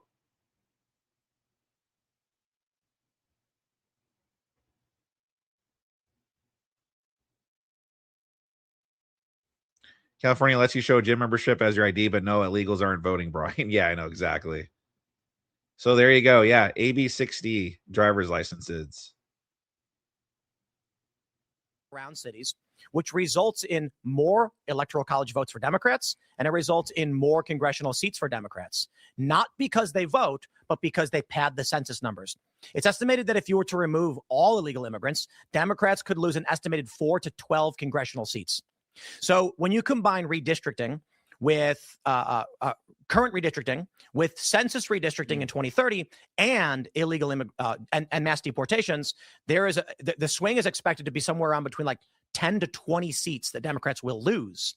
So one of the mistakes made, there's an organization called Third Way, and they say we debunk this. The idea that Democrats get more congressional votes or electoral college votes because of illegal immigrants is wrong, because Texas is red and they have illegal immigrants, and California is blue and they have illegal immigrants, and that's how you lie to people. This is the institutional, this is the academic machine of lies. I thought illegals can vote in the local elections in California, just not in federal. Well, that's probably what the difference is. It's probably what, like, Miguel was getting at, that federally, no, they wouldn't be able to vote. But here in California, yeah, they would be able to, even if we did have ID laws here in California, they would be able to vote away. So, yeah, that makes sense. The reality is the illegal immigrants in Texas are known to be clustered in Austin and Dallas and Houston, which are urban districts, which doubles the size of the Democrat districts. So Democrats are gaining seats because of illegal immigrants in Texas, and they're gaining seats because of illegal immigrants in California. So to an argument, there's one reason why people shouldn't like the Electoral College, because Democrats would actually lose a lot. But the point is, conservatives, Republicans come out and they say illegal immigrants are voting. And this is the stupidest thing, because it's not true. They do vote sometimes. Sometimes they get caught. Sometimes they don't. I don't think millions of illegal immigrants are voting and swinging elections. They're not. But they are giving Electoral College votes to Democrats illicitly. Again, I think. Again, I'm getting absolutely cooked. So listen. Donald Trump, right? Donald Trump is a piece of shit, am I right? 34 count felon, liable sexual abuser, huh? How about that one, huh? Think of a family that has some maybe undocumented people in their family. I think of the news. I think of, and you know, You mean a criminal? do I think of the overwhelming majority of ICE agents as bad people that just want to kill people? Of course not, right? But when you see the images on television and you see what happened to Renee Good and Alex Preddy, there are some people in this country that are very intimidated by those images and those videos. And I could absolutely see some of these people not voting for that reason. This is literally the meme. But who? The illegals. The illegals wouldn't be able to vote. Legal citizens wouldn't be intimidated because they're legal. This is literally the meme. This is, oh no, a crying baby. We can't have a society anymore. Exactly. Like, this is literally the meme. Boom. What are we talking about here? Yeah. I'm talking about You're ICE talking agents about that are murdering illegal, but you're people. talking Yeah, about there was no families murder. that have undocumented immigrants being intimidated because they have because they are criminals. They're not supposed to be here, and we're incentivizing them to come here by giving them birthright citizenship for their children, which is also So you're a problem. against birthright citizenship? 100%. I'm Really? against the current interpretation of it Really? because What's that your was problem with the immigrants? author of the 14th Amendment. Oh, now Brian's starting to pivot. What's your problem with immigrants? Well, why Author the of the straw 14th man? Amendment explicitly said it wouldn't apply to aliens, and so that's not the intention. That is what is been. That's what. So do you think developed everybody into. should be deported? Let's just Everyone. All the illegals. Nobody Party gets with to me. be I'm out of here. I believe it. Well, first of all, every illegal should be debanked. That's the first thing. That's like that's a very great idea. Yeah, no, that's the. I cannot believe we haven't done that yet. Yeah, so I basically have like a three-phase remigration plan. The first would be illegals, and it's very simple. You debank, and then ICE can take care of the remainder, which is not very many. Secondly, first-generation migrants, and actually I would extend this to third generation as well, because there's a lot of these communities, like in Minnesota, for example, with the Somalis, right, where you have literally like 3 or 4 generations of migrants that are here. They have not integrated whatsoever. They don't even speak English. They are not American, but they've been here for 3 generations. What do we do with them? Why does that? Well, hang on a second. Let me land this real quick. If we strip them, if we say third generation and newer are not eligible for welfare programs, almost all of them would just leave. Yep. Because the reality is 53% of first generation migrants, according to the Center for Immigration Studies, 53% as soon as they get here are on a welfare program. That is insane. So we're not only are we allowing them to come into our countries on these garbage programs that are abused, but then we're paying them to be here, which is absolutely insane. Oh, you're 90. Totally agree. When you talk about Totally agree. Somalis, Is it because they're brown? I wanted to ask you a little bit about that Sure. because I wanted to get your thoughts. Because you wanted on, to change the subject. No, Yeah. he's talking about Somalis. Dude, I love it. I love that Phil's just calling his out. Like, he already knows, definitely studied up on Bryce Shap. That's what makes me wonder. I was like, man, I wonder if he's seen some of the Bryce Shap coverage. But if he hasn't, then good job on like just knowing how Brian is. But that's exactly what he's trying to do. He's trying, you could see it in his head, you know, the Julia Roberts meme where it's like, she's like thinking and it shows like all the numbers and the fractions and the math and stuff. That's Brian's head right now. Like, oh, all right, how can I pivot this into something that I know, the usual Bryce Shap tactics? Well, listen, Somalis, is it because they're brown? I noticed that you're white. Do you hate them because they're brown? Do you think they're committing fraud? Miguel says, I have a better solution. Just outright abolish federal welfare and immigrants won't have a reason to come here unless they plan on making our country better. That's true, too. That's a good plan. Talking about immigrants, we're talking about fraud, right? In this case, I didn't bring up the fraud, but we can talk about the $9 billion in fraud that they also denaturalize and deport. So you care about the Somali fraud. Is that a fair? You care about the Somali fraud. All right. If you care about fraud, then what do you think about Donald Trump? Obviously, you would care about Donald Trump and then whatever fraud he usually brings up that Donald Trump has done. Characterization? No, I care about American demographics and American identity. And I care about America First policies that prioritize Americans who are actually American. They actually abide by American values. That's happening right now in the Trump administration? No, I don't. I think that Trump is doing a poor job of that, actually. I think that he's too pro-multiculturalism. The reason why I brought up the Somalis, that's gay obviously, people, too. He does. He unfurled an LGBT flag. He's like pardons fraud. Yeah, there you go. That's what he's going to bring up. Parades that I think this is important to talk about the Somali stuff for a moment, because I'm against fraud no matter what you look like, where you're from, whether you're an undocumented. But I didn't even bring up fraud. You brought up fraud. Because you want to talk about fraud. I want to talk about demographics. I don't want. But he's not talking about fraud. He was talking about how Somalis, multi-generational Somalis in Minnesota, collect welfare benefits. Yeah. Ilhan Omar explicitly. Listen, Tim, you're destroying my pivot here, Tim. I'm trying to pivot. Stated they're going to send that money to Somalia, and that if you just said, okay, well, you're not eligible for welfare, up to a certain generation, they would leave. Yep. He didn't bring up fraud. This is legitimate welfare that they're I understand that, and I'm not going to sit here and defend Ilhan Omar because I think she's a despicable human being. But with that being said, the reason why I think the Somali, what's going on in Minneapolis is interesting, is because I hear so many people on the right that go after Somalis and the Somali fraud, and I don't know, this person might have stolen $10,000 in welfare from the government, so on and so forth. Get those bingo cards ready. What about the over 70 people that have been given pardons that have committed billions of dollars in fraud and don't have to pay back any restitution? Wait. I never hear people on the right. This is literally a deflection, though. Wait. Okay. Man, this is great. I love this whole panel. Just already knows Bryce Shapp. We'll wrap them up too with the Somalis and put them on a boat and send them to the island. Yeah, or if they're Americans, they can go to prison. Like, if they've been here forever, then that's our problem. And then Trump was wrong to pardon denaturalize or strip them of their citizenship and send them to the moon.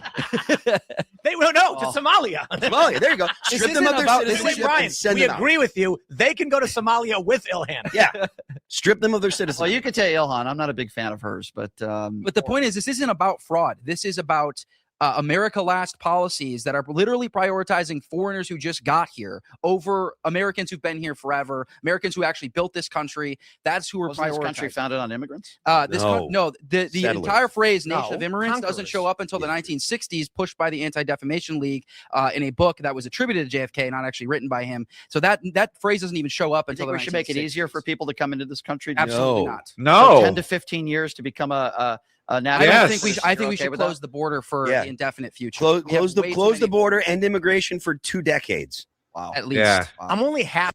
Wow. You guys are all despicable. I think you guys are all mega mushroom buffoons. All right? That's just despicable. Look at Brian already judging everybody, closing off the borders. Like, come on. What kind of pieces of garbage are you guys? Close off the borders? That's disgusting. Like, why, wow, Brian? What's wrong with that? How come we need to have the borders open? And how come we need to have it easier for people to come here, Brian? Why?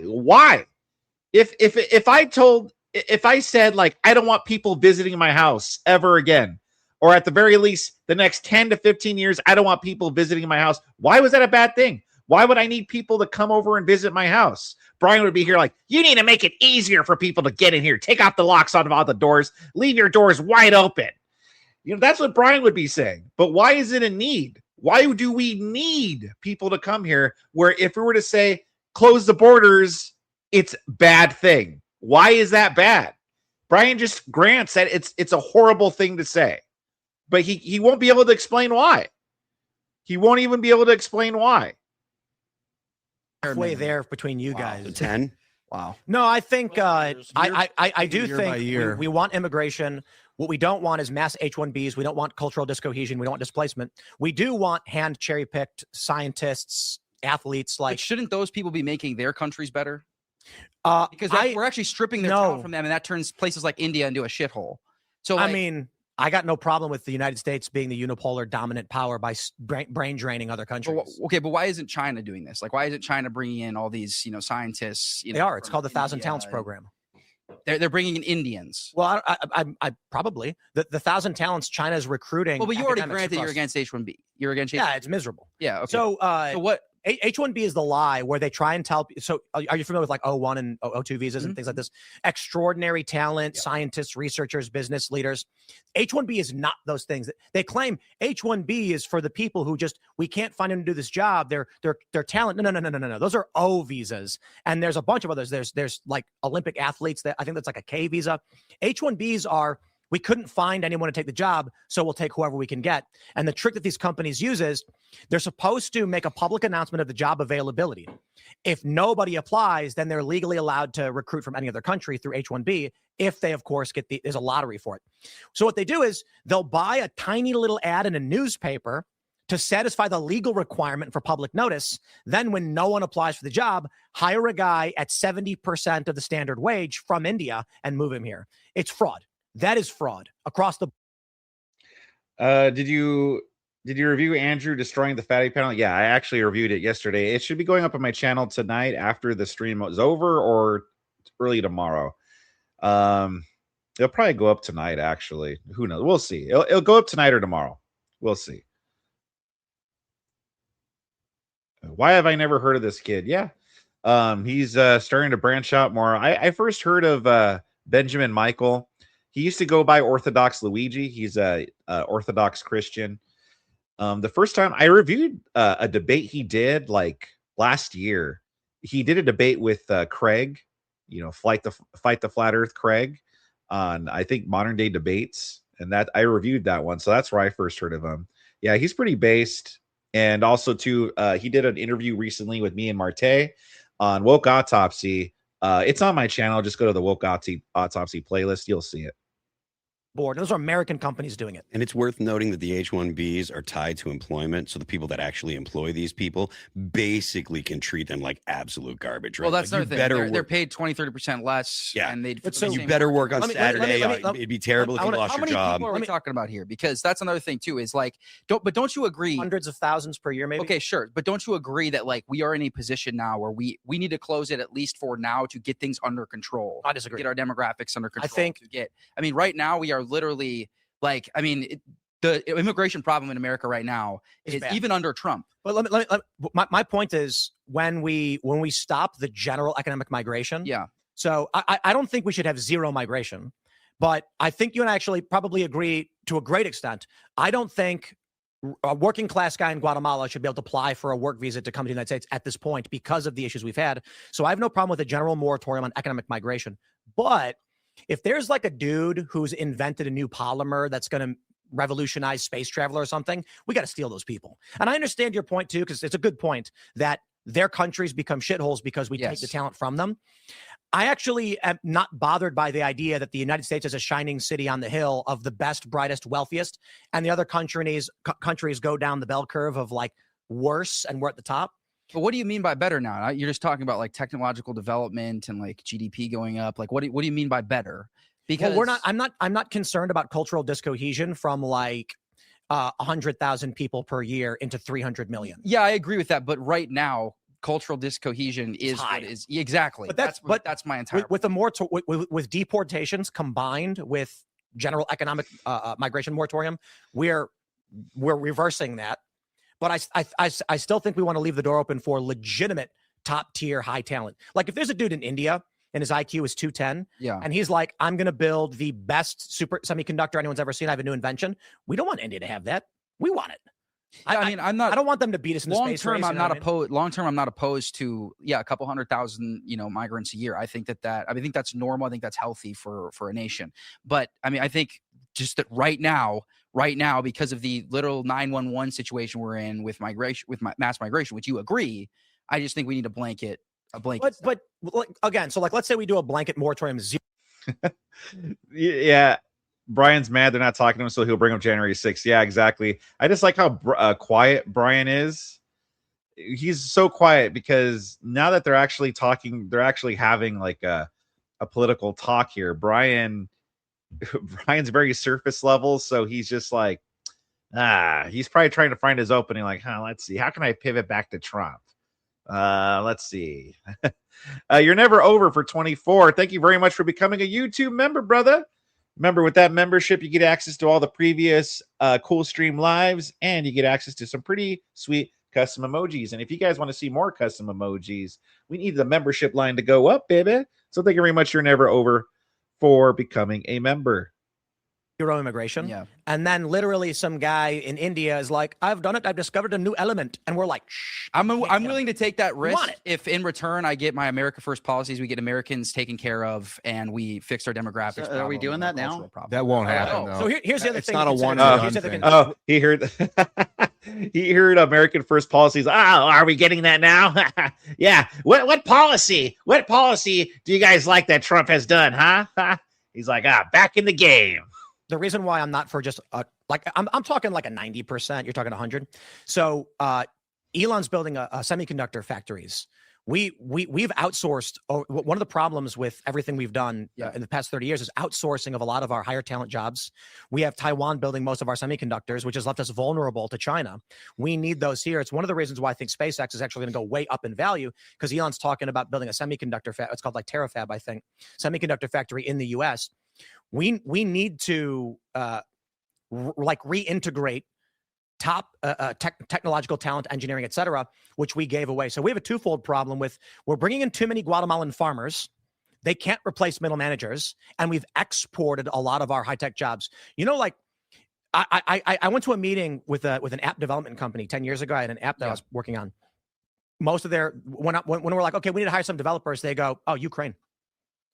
Just hire Ukrainians in Ukraine, not in America. Because you got to pay them $60K a year. But you hire American, it's 150. Well, yeah, and that's that. We need policies need to be in place to incentivize hiring Americans, bringing manufacturing to America. All these things are part of this. But so to my point is, we import our semiconductors from Taiwan, and there's Taiwanese specialists. Which is why we're defending. But in the short term, exactly. In the short term, we might want to take 3 or 4 of their top talent, bring them here to oversee a factory so we can reintegrate. Let's talk about solutions on what we do right now. Yeah. Okay. Brian's found it. I got it. Okay. How about solutions? Impeach Trump. Close the border. So I understand. Let's talk about the people that are already here. So I think the last stats I saw a couple of years ago was that more than 50% of people that are in this country undocumented, and this might have changed, That's are illegal. those that overstay their visas. So here's my Round them up. Okay. So debank. So you come from the cloth, which is you committed the misdemeanor. You're in this country illegally, even if you haven't committed a violent crime in say 30 years. You have a family here. Even if you've Everybody never just committed a get violent It's not even about. It's not even about that. Bro, that's so brilliant. The debanking thing, I never even considered it. Yeah. Imagine someone comes in for a visa, and like let's say someone gets like a 2-year work-live visa. When you apply for a bank account, they should attach your visa to the account and say, That's cool. Your bank account has an expiration date. Yep. And when it expires, you get mailed a check. And if you want to No, update your bank account, when you it have to update expires, your you have to take that money out and leave. And if you don't, the bank keeps it, My and that point money was, goes to the Federal when they- Reserve or to the Treasury. They'd Goes have- to the Treasury to they'd pay hold back it the until- debt, right? When They accounts hold it get until you closed, get it they transferred. mail the balance to whatever address is on file. Not for You got to know all this talk is just triggering Brian. He's like, all these mega bigots. these guys. Well, I don't want the But government hold on. The crooks reason to why I steal. think it's funny what you're saying, but there are people who would have a visa expire and intend to leave. We can't just seize their money if we want them to leave. They need money to go. You got to put, because they know when their visa expires, right? You've got up until this date. You have to get your money out. Then agreed. There would have to be like a multi-notice system where it's Sure, like sure. 3-month warning. Sure, Visa's set to expire. Yeah. Your account will be shut down. Sure. I mean, look, man, you get Debanking annoying. is brilliant. You get annoying text messages and annoying mailers all the time. You can add those. I'm telling you, most of these problems would solve themselves. Like, and then You disagree with that? I mean, it's an interesting theory. Well, because we're not talking about deportation. We're saying your visa It is will an agreement. self-deport. You can be here for 2 years. Why should they be allowed to have an American bank account after that? And then, they'll just leave. or have the money shipped to a foreign bank And we're account saving instead. money on No, ICE. send it to the Then we don't Treasury. need the ICE agents anymore. I mean, this solves everything. And you should also. No, it doesn't. It doesn't solve the simple fact that I want more brownies here, you racists. You should also make Well, it. you need ice. You need ice for the remainder. You would need. Really, ice would be. It would be for the anomalies. It would be for the the few that didn't leave. I also it should also be least illegal cruel option. This is like exactly. You come into the country, we welcome you in, and then when I love this because it's like you can tell that Brian's just going to be seething. It's almost as if they're having this talk just to piss him off. your visa expires, your accounts and expire with it. And then you have to refile or leave. Let's talk about hold on 1 second. Yeah. And also I saw that the DOJ is actually going after some people that employ illegals. Those people should definitely go after employers. Them too. Oh, literally, those guys. Report Donald Trump. And also to be harshly fined. Absolutely. And probably jail time. The green light. I think, and also harsh. And also anyone that rents to illegals, they should be harsh penalties. They should be harsh penalties 100%. Because you're harboring criminals. So they should. This is how you. This is literally immigration and you as a liberal or whatever you call yourself.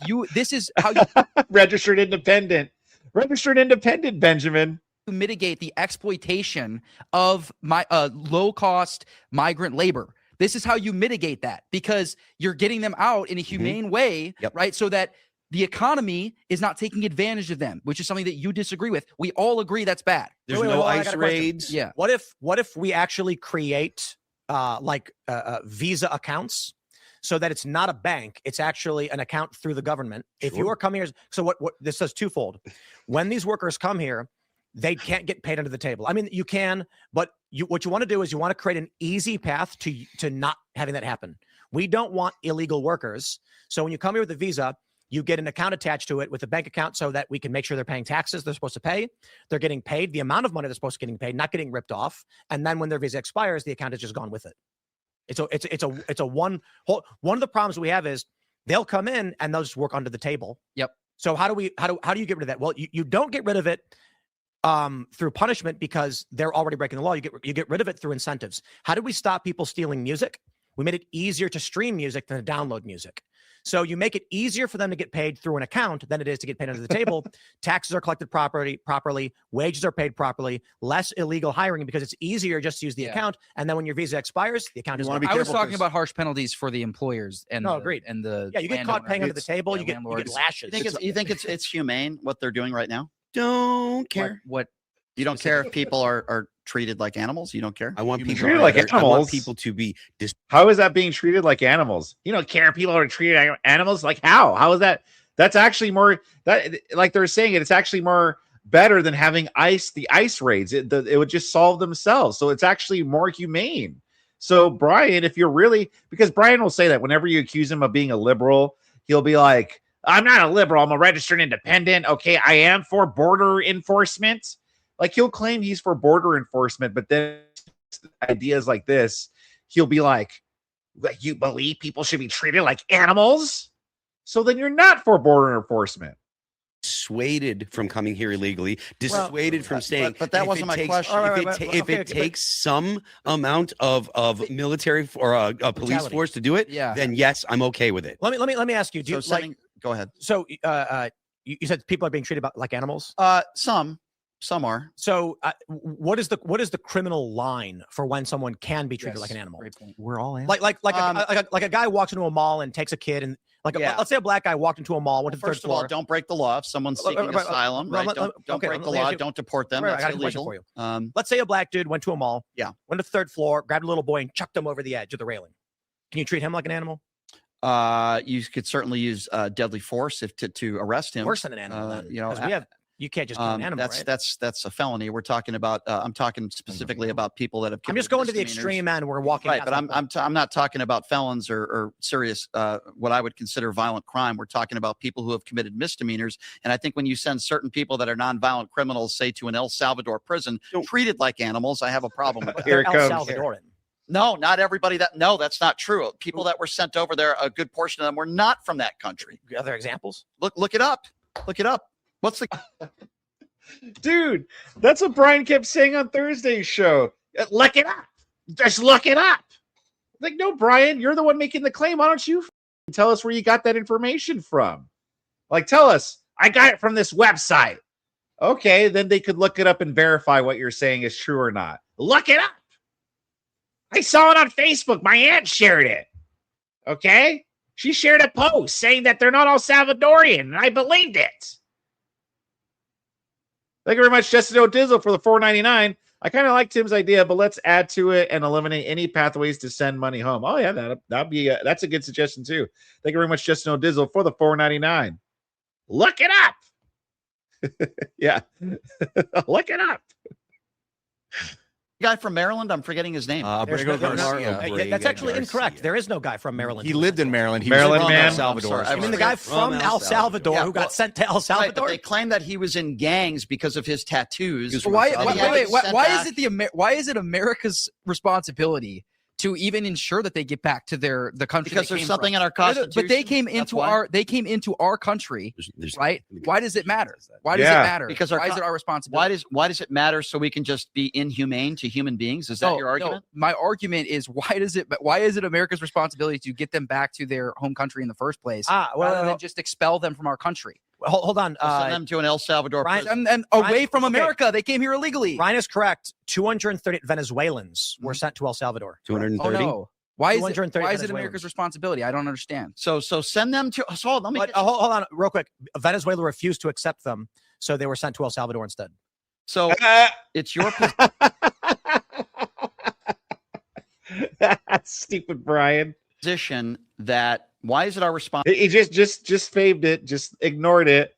So why is it a responsibility? Well, I'll answer that. Yeah, I'm asking. So if you've committed a misdemeanor and you've been in this country for decades and you're a nonviolent criminal, I know you don't care about brown people, but I do. None of it matters. None of that Okay, well, matters. to you guys, it doesn't matter. No, I it know. doesn't matter because if you don't have borders that are actually upheld, then you don't have a country, you don't have a nation. So I want to make a few points. Abrego Garcia was adjudicated 2 times before this as a member of MS-13. I understand that. It's adjudication. That's the process by which we say, okay, that is a thing. 60 Minutes story that I thought was some really good investigating. I believe the stat that I saw was over 60% of the people that were sent to this prison where they were treated like animals are nonviolent criminals. I don't care. So if you've committed a misdemeanor, you're okay with Bro, it's El Salvador. Okay, listen, there's only one issue I'd entertain as an argument, and that is Venezuela refused to accept Venezuelans that were in America, so Trump sent them to El Salvador instead. There's an international issue at that point. But Venezuela refusing to accept their own citizens puts us in a conundrum that there's no good answer for. I'm not happy with us sending Venezuelans to El Salvador. But when we send Salvadorans to El Salvador, it is up to the country of El Salvador to deal with their own citizens. Yeah. If they're treated like animals, that's unfortunate for them in their own country. But I can cite a million other countries that are substantially worse. Like China's enforcing abortions on Uyghur Muslims, right? What China does to its own citizens, we are mad about, but we don't intervene. I mean, I don't know what you expect us to do. If El Salvador has a law and a prison, and we send criminals that are El Salvadoran back to El Salvador, it is up to their country and their jurisdiction to deal with them as per their laws. Everybody has to an extent of due process, then I don't disagree with you, but that's not what's happening within this administration right now. And I also talked about people that are seeking asylum coming from what due process is necessary for someone who's illegally here? I got to address this because this is a liberal framing device, and I do not appreciate conservatives. Oh, yes. Not understanding what's happening. Due process is not a proper noun. It is it's a definitional sentence. It is a definitional phrase. So if due process literally means the process by which an individual is due under the law and the Constitution. If someone is seeking asylum and they're yeah, exactly. It'll be like saying the money that is, or what is something that is due to you means that something that is due to you. Meaning what are you owed pretty much. Okay. And that varies from person to person, depending on the context or the situation. Okay. So yeah, due process isn't just this blanket thing. It means different things in different situations.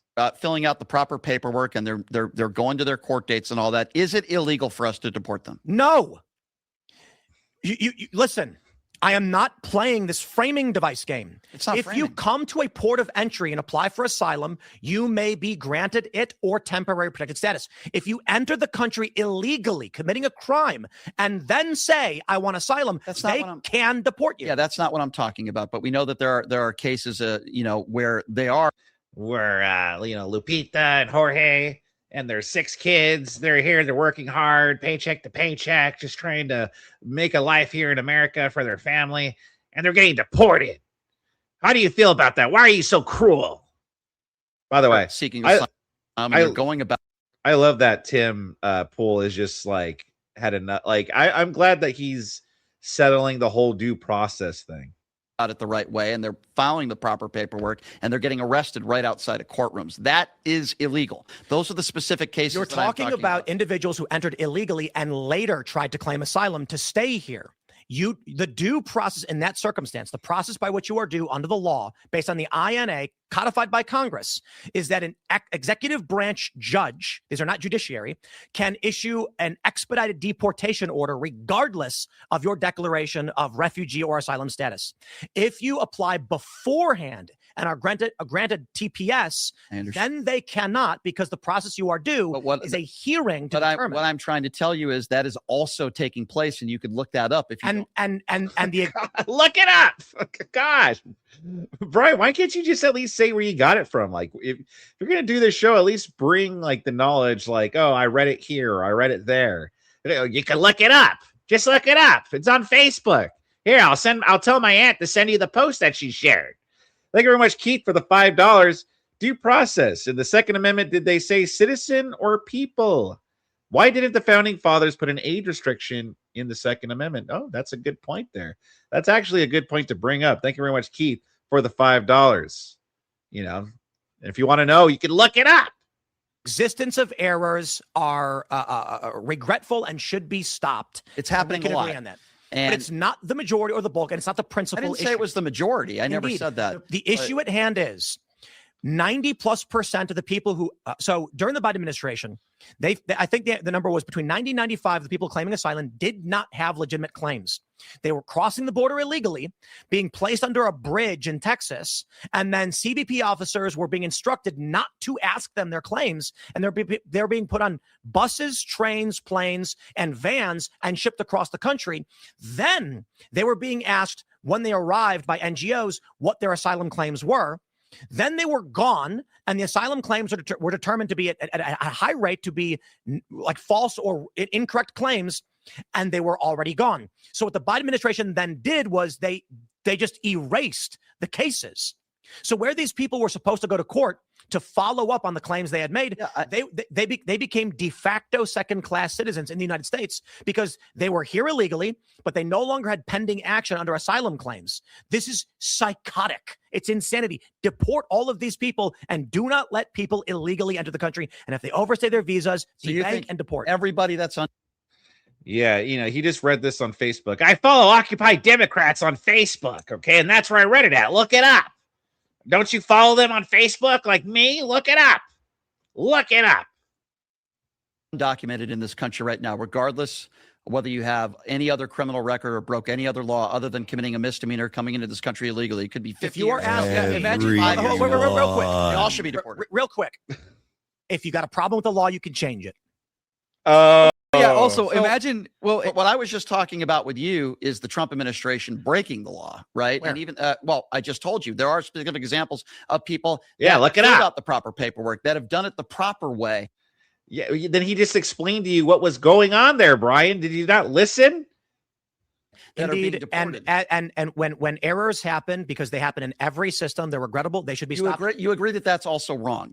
You and I agree that if a person filed legitimate asylum paperwork at a port of entry, came in with protected status and were deported, we do have a problem. Agreed. That is the issue. That's is all I was saying. We hear from liberals all the time this phrase due process, and conservatives who've not looked up the Constitution or understand what the phrase means think there's a proper noun that due process means a jury trial or a bench trial. I don't think that. Due process means the process you are due under the law. Right. Which means if you illegally cross the border and a CBP agent or ICE agent sees you, the process you are due is for them to apprehend you and drive you back across the border. You know what I mean? Real simple. I don't think that everyone that's here legally should be deported. I think there's prosecutorial discretion, and sometimes ripping societies apart for the sake of the law actually destroys your society. Not all law is good. So there are times like you've been here 10 years, you have kids here. They are not priority to deport, in my opinion. But that incentivizes it. Oh, God, stupid take. Stupid take. So 10 years ago, if I robbed a bank and went 10 years without being caught, if I have kids now, they shouldn't be able to arrest me then, I guess, you know? Yeah. Hey, man, hey, officer, don't arrest me. I know 10 years ago I committed that crime and I stole all that money from the bank. But listen, I have a family now. I have kids. Are you going to rip me apart from my children? Such stupid logic. That What is here- incentivizes it, though. Then people see that Yeah. they're like, "Oh, so if we can just last 10 years, we Yeah. just have to make it 10 years, and then they'll let us stay." So anytime Exactly. you implement policies like that officially, that incentivizes more illegal It's migration. not official. It would be not on the books. You still can get deported if you've been here 80 years. Okay, but You're on people the- aren't- But realistically, Yes, exactly. you deprioritize the prosecutions Ian, of people that have been here for I- 30 years. Let me with tell you families. guys a story that I've told a million times to this audience, and they're going to hear it again, but it's for you now. I got hostile environment training. Everybody wants to do it. Every young journalist wishes they can go to a heat session. And in it, we were told that for most of us in the training, we were Americans, but there are some people who are not. The final training scenario we did was that we were going to so it was role playing, right? We were going to interview a terrorist. They put us in SUVs. We drive to the terrorist HQ. And then right when we get out, they scream and run up with masks and AKs and kidnap us. They bring us to a warehouse. We can't see anything. We have bags over our heads, and we stood there for hours. It's actually kind of fun. Then they put us to a room and interrogated us. There's like a low light, like in the movies, and there's 3 guys in front of you, and they're like banging the table. I had a lot of fun doing it. Then they put you back against the wall, and after about like 3 hours in total, you hear flashbangs. You hear doors kick open. You hear screaming, on the ground, nobody move.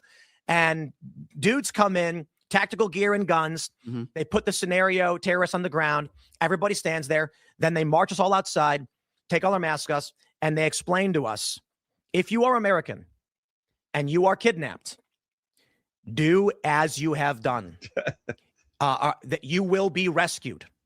Special forces will be dispatched, and they will massacre everyone. The United States does not negotiate with kidnappers or terrorists.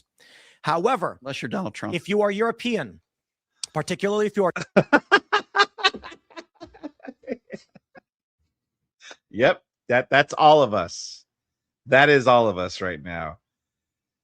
This guy can't, to be fair, Brian hasn't talked in so long. Honestly, I'm going to definitely title this Brian Shapiro left speechless on most recent Tim Pool appearance, because he was left speechless here.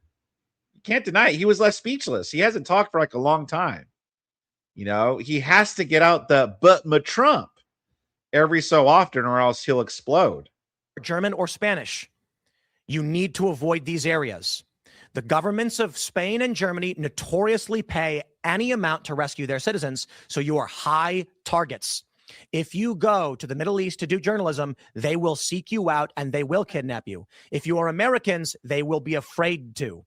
Like there's stories that I've heard, and they explained, because these guys were former special forces, MI6 British and things like that. And they were like, yeah, what happens is if they kidnap an American in the middle of the night, a helicopter is heard overhead. Dudes drop down with night vision and kill every one of the kidnappers.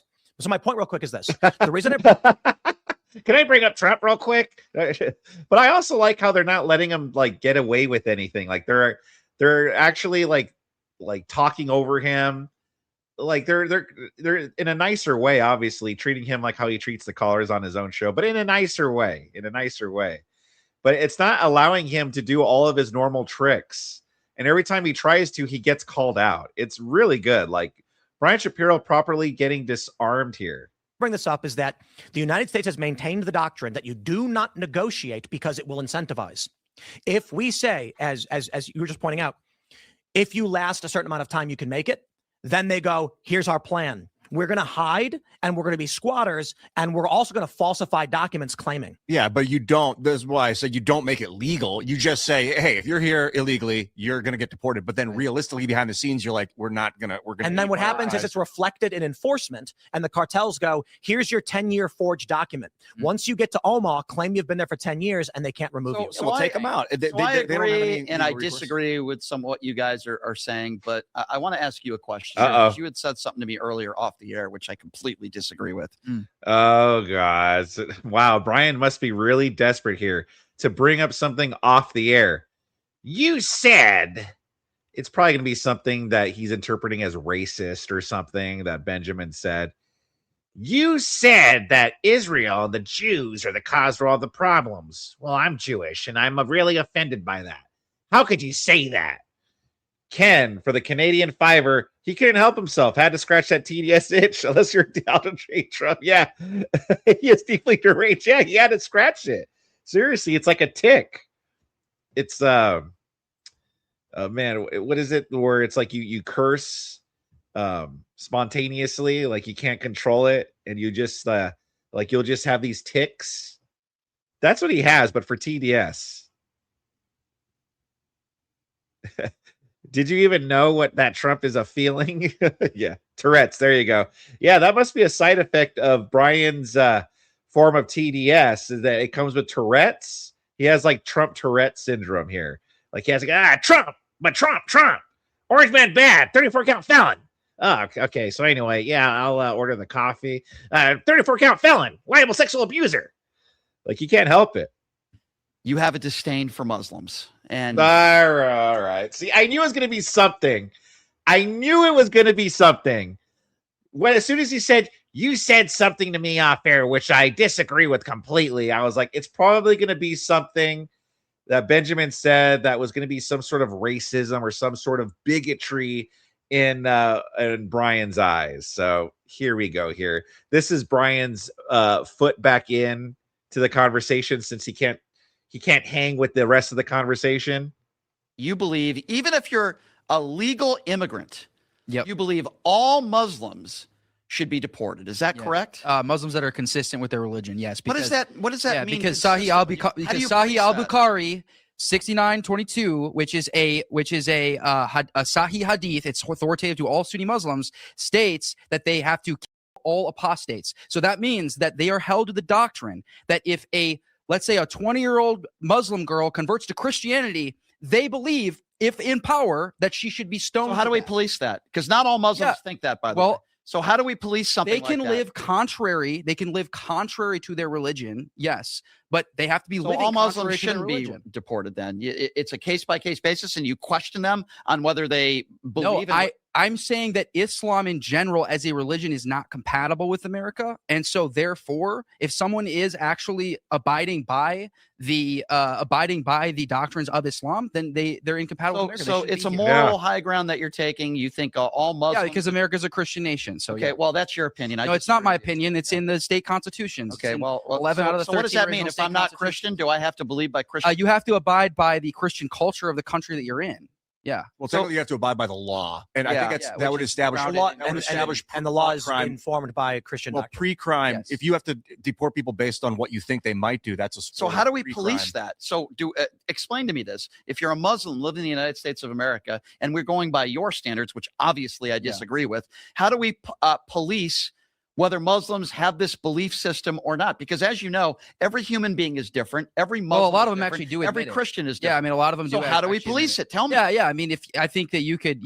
Yeah, every Christian's different, but I just generalize Christian, call them all evangelicals, and I think they're all bigots and they're anti-gay. I'm just going to generalize them all, but they're all individuals, by the way. They're all individuals, but I generalize them all. I also generalize all MAGA supporters. I generalize them all. Easily question Muslims. Hey, do you think that if law enforcement, there's nothing wrong with this, right? I'm just go door to door and knock. I'm just saying as a concept, and I'm asking you, we go door to door and just question Muslims. Hey, do you believe this? This is already downstream from the completion of the remigration plan that I already laid out, and the final layer of it, which I haven't gotten to yet, was crime. So I believe in a prorated system of crime. So basically, if you're third generation, and you commit a violent crime or at least $100,000 in debt or in fraud, you should be automatically deported. What if you're an atheist? If you don't believe in God? Hey, can you let me finish? All right, go ahead. You can't hold office. Thank you very much, Isaac, for the $5. I see Bri bought a new Scully cap for Tim Pool, the whore. Yeah, I think so. I don't know. It looks like the same old hat, but maybe you're right. Thank you very much, Isaac, for the $5. Yeah, well, since in state constitutions. Yeah. So, anyways, so third generation, 100,000 in fraud or violent crime, automatic deportation. Second generation, any felony, automatic deportation. First generation, I believe if you commit any crime, automatic deportation. So basically that's going to already get rid of a lot of these migrants. Then you can start to deal with these people that, are incompatible with American culture. Do you believe it's compatible? If a Muslim says, yes, I believe a 20-year-old girl who converts from Islam to Christianity should be stoned to death because she's publicly proclaimed the name of Christ, do you think that that person should be able to live in America? I think and gain power in America. Okay, there's a lot of people that live in America that have some really awful beliefs.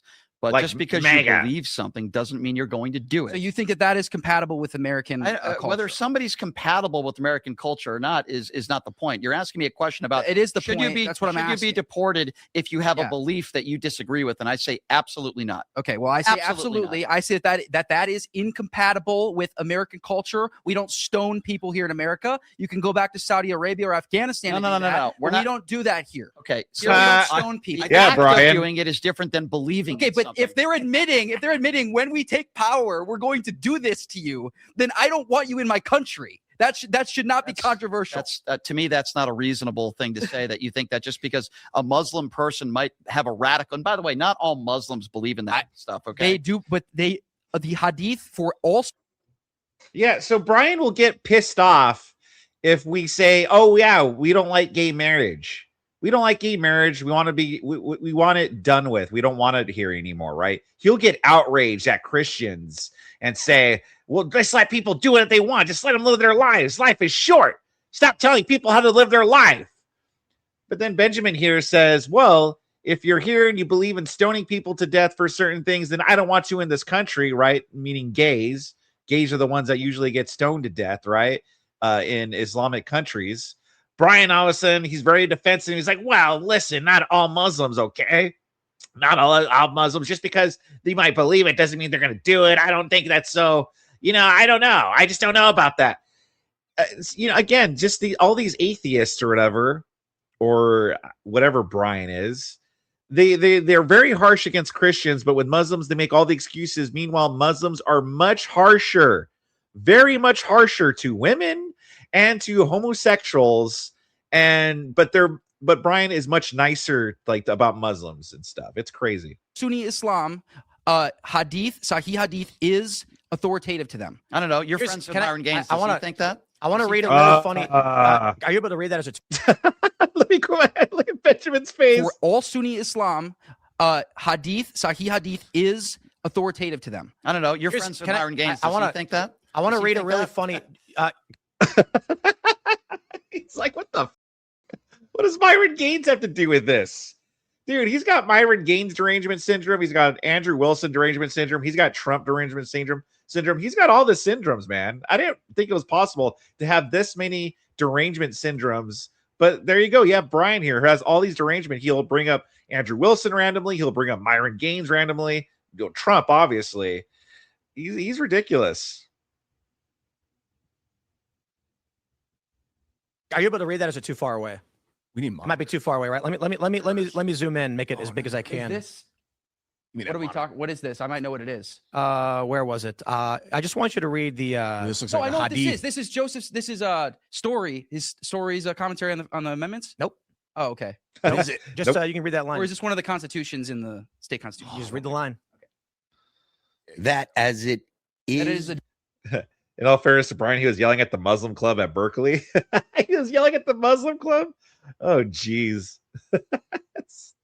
duty of every man to worship God in such a manner he thinks most acceptable to him. All persons professing the Christian religion are He's equally yelling at entitled to people. protection in their religion. This might be. Is this the Supreme Court case? in This Maryland? is the Constitution, the original 1776 Constitution of Maryland, which states Yeah. Okay. all those professing a Christian religion are equally entitled to protection in their liberties. The point being, it's just one example. It goes on to say general equal text in support of the Christian religion. The original state constitutions were like they had what were they called, like faith tests or whatever. Yeah. In order to hold office, you had to publicly pronounce a faith in the Christian God. Here's what I don't like. Virginia Well, was I a- want to read one. Virginia- Wait, before we move on from this, because this is so. Joseph Story was one of the. He's one of the first Supreme Court justices to give a commentary on the amendments. He was a Supreme Court justice in the early 1800s, and he gave this commentary on the First Amendment.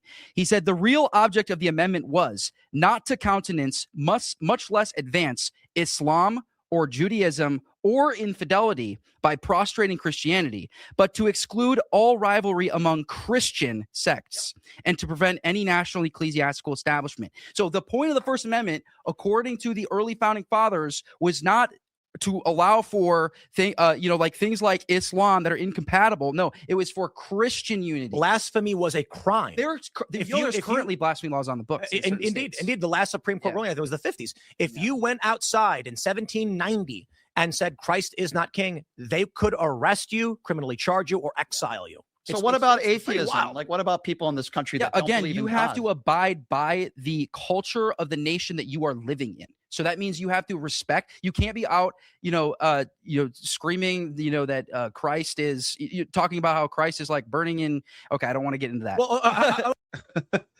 which, by the way, I mean, many atheists do celebrate in Christian things. I mean, Christmas, for example. What about Christmas? They celebrate that, right? But they're atheists. What are they celebrating here? They don't believe in that stuff. But that's because it's a part of an American culture. That's an example of Christianity being a part of American culture, where even people who aren't Christians celebrate it, but they do because it's American. I'll give you an example. You got to abide by legal norms. You can go to Saudi Arabia, but you cannot insult the prophet. You will. North Korea, obviously, you can't take down a poster. We know what happened to Otto Warmbier. I mean, and the United States is the most lax and respectful of non-Christian religions. His point is just that as a nation founded under Christian moral ethics, people who are non-Christians should be deferential to Christian moral ethics. Yeah, maybe back in the day before they spoke English, because like Muslims in the 1700s were like foreign now they're our neighbors. So I understand radical ideology. And if someone says not radical though, if someone says I'm going not to every commit Muslim this believes heinous in that act stuff. if I get But what I'm telling radical, you is I literally do live streams where I talk to these guys, and I have talk to these teenagers. guys. I have teenagers that call in. I have middle-aged people that call in. That is most so of them, offensive. 80% of them. Huh? What? How is that I talk to these guys. That's so offensive. Calling them guys. That's so offensive. Oh my God. Brian is just looking for something. Again, he knows he's cooked in every single conversation they've had here. So now he's going to the moral grandstanding route because that's all he's got left at this point. They're not allowing him to spurg about Trump. He doesn't know jack about any of the other topics they're talking about. So now it's like, well, maybe if I morally grandstand here, all right, and treat this and pretty much paint this out to be this guy to be a huge bigot and awful person. Manny Fresh, thank you very much for the $9.99. Love or hate Brian, he gets away with obfuscating topics far too much, especially when it's getting obvious he is ignorant. That is true, Manny. Thank you very much for the $9.99. I literally do live streams where I talk to these guys, and I have talk to these teenagers. guys. I have teenagers that call in. I have middle-aged people that call in. That is most so of them, offensive. 80% of them. Let me tell you a story. You're gonna love this one. Yeah. In 2012, I think it might have been, or 2013, YouTube invited me to a special meeting in California to deal with Islamic extremism. They said that one of the problems they had was that, particularly in the UK, but in the United States as well, these accounts were popping up of English-born and English-speaking Muslims trying to radicalize young Muslims to go fight for ISIS. And they were saying it's become such a problem. We see these stories of people in America, the UK, and other countries going to the Middle East to join ISIS. How do we stop it? The issue they found was that the general beliefs of Muslims in the United States, in the West, was one-for-one compatible with ISIS. The lacking issue was a motivation to fight. Yeah. These videos were coming out, again, English speakers from the UK with like a British accent saying, are you really, mate, going to stand by what these people are, blah, blah, blah. We got to have the caliphate and you know it. And they were like, it's working. How do we stop That's a good impression. So a bunch of people were brought in to talk with YouTube on what were potential solutions for stopping Islamic extremism.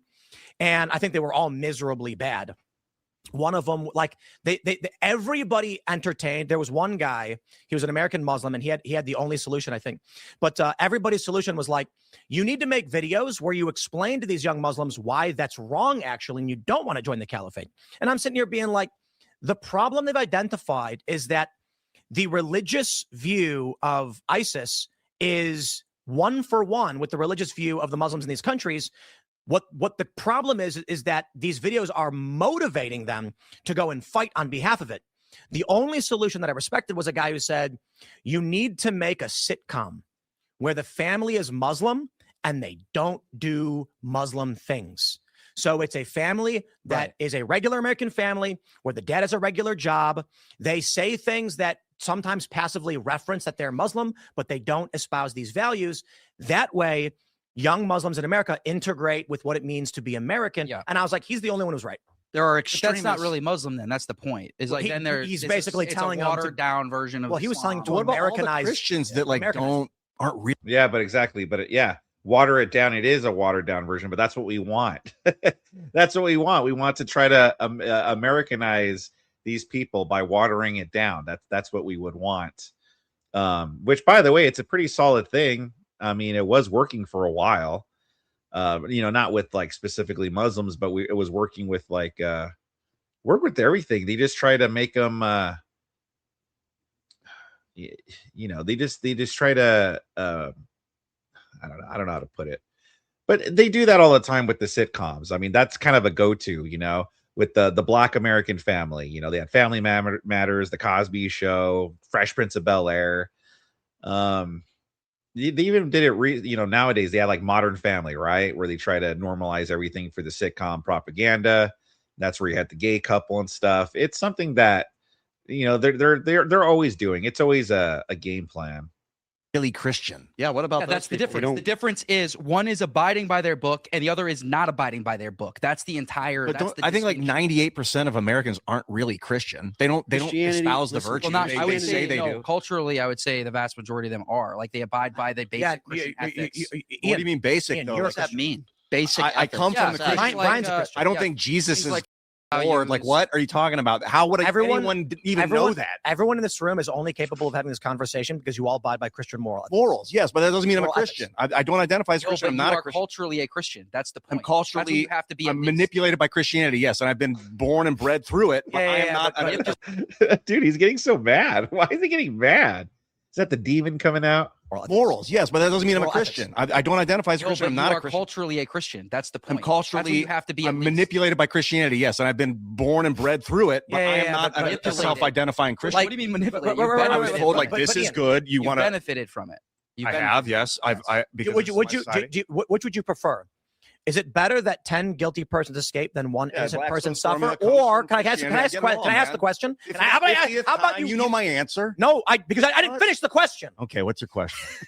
I'm in the middle of talking. Okay. And you want to stop me to ask me a question, bro? I was talking. Three people are talking. Right, You go. stopped your sentence. I started talking, and you jumped in front All right, of now me you two and say. answered. Okay, got it. I'll ask Brian instead. Yeah, here we go. I have a question for you.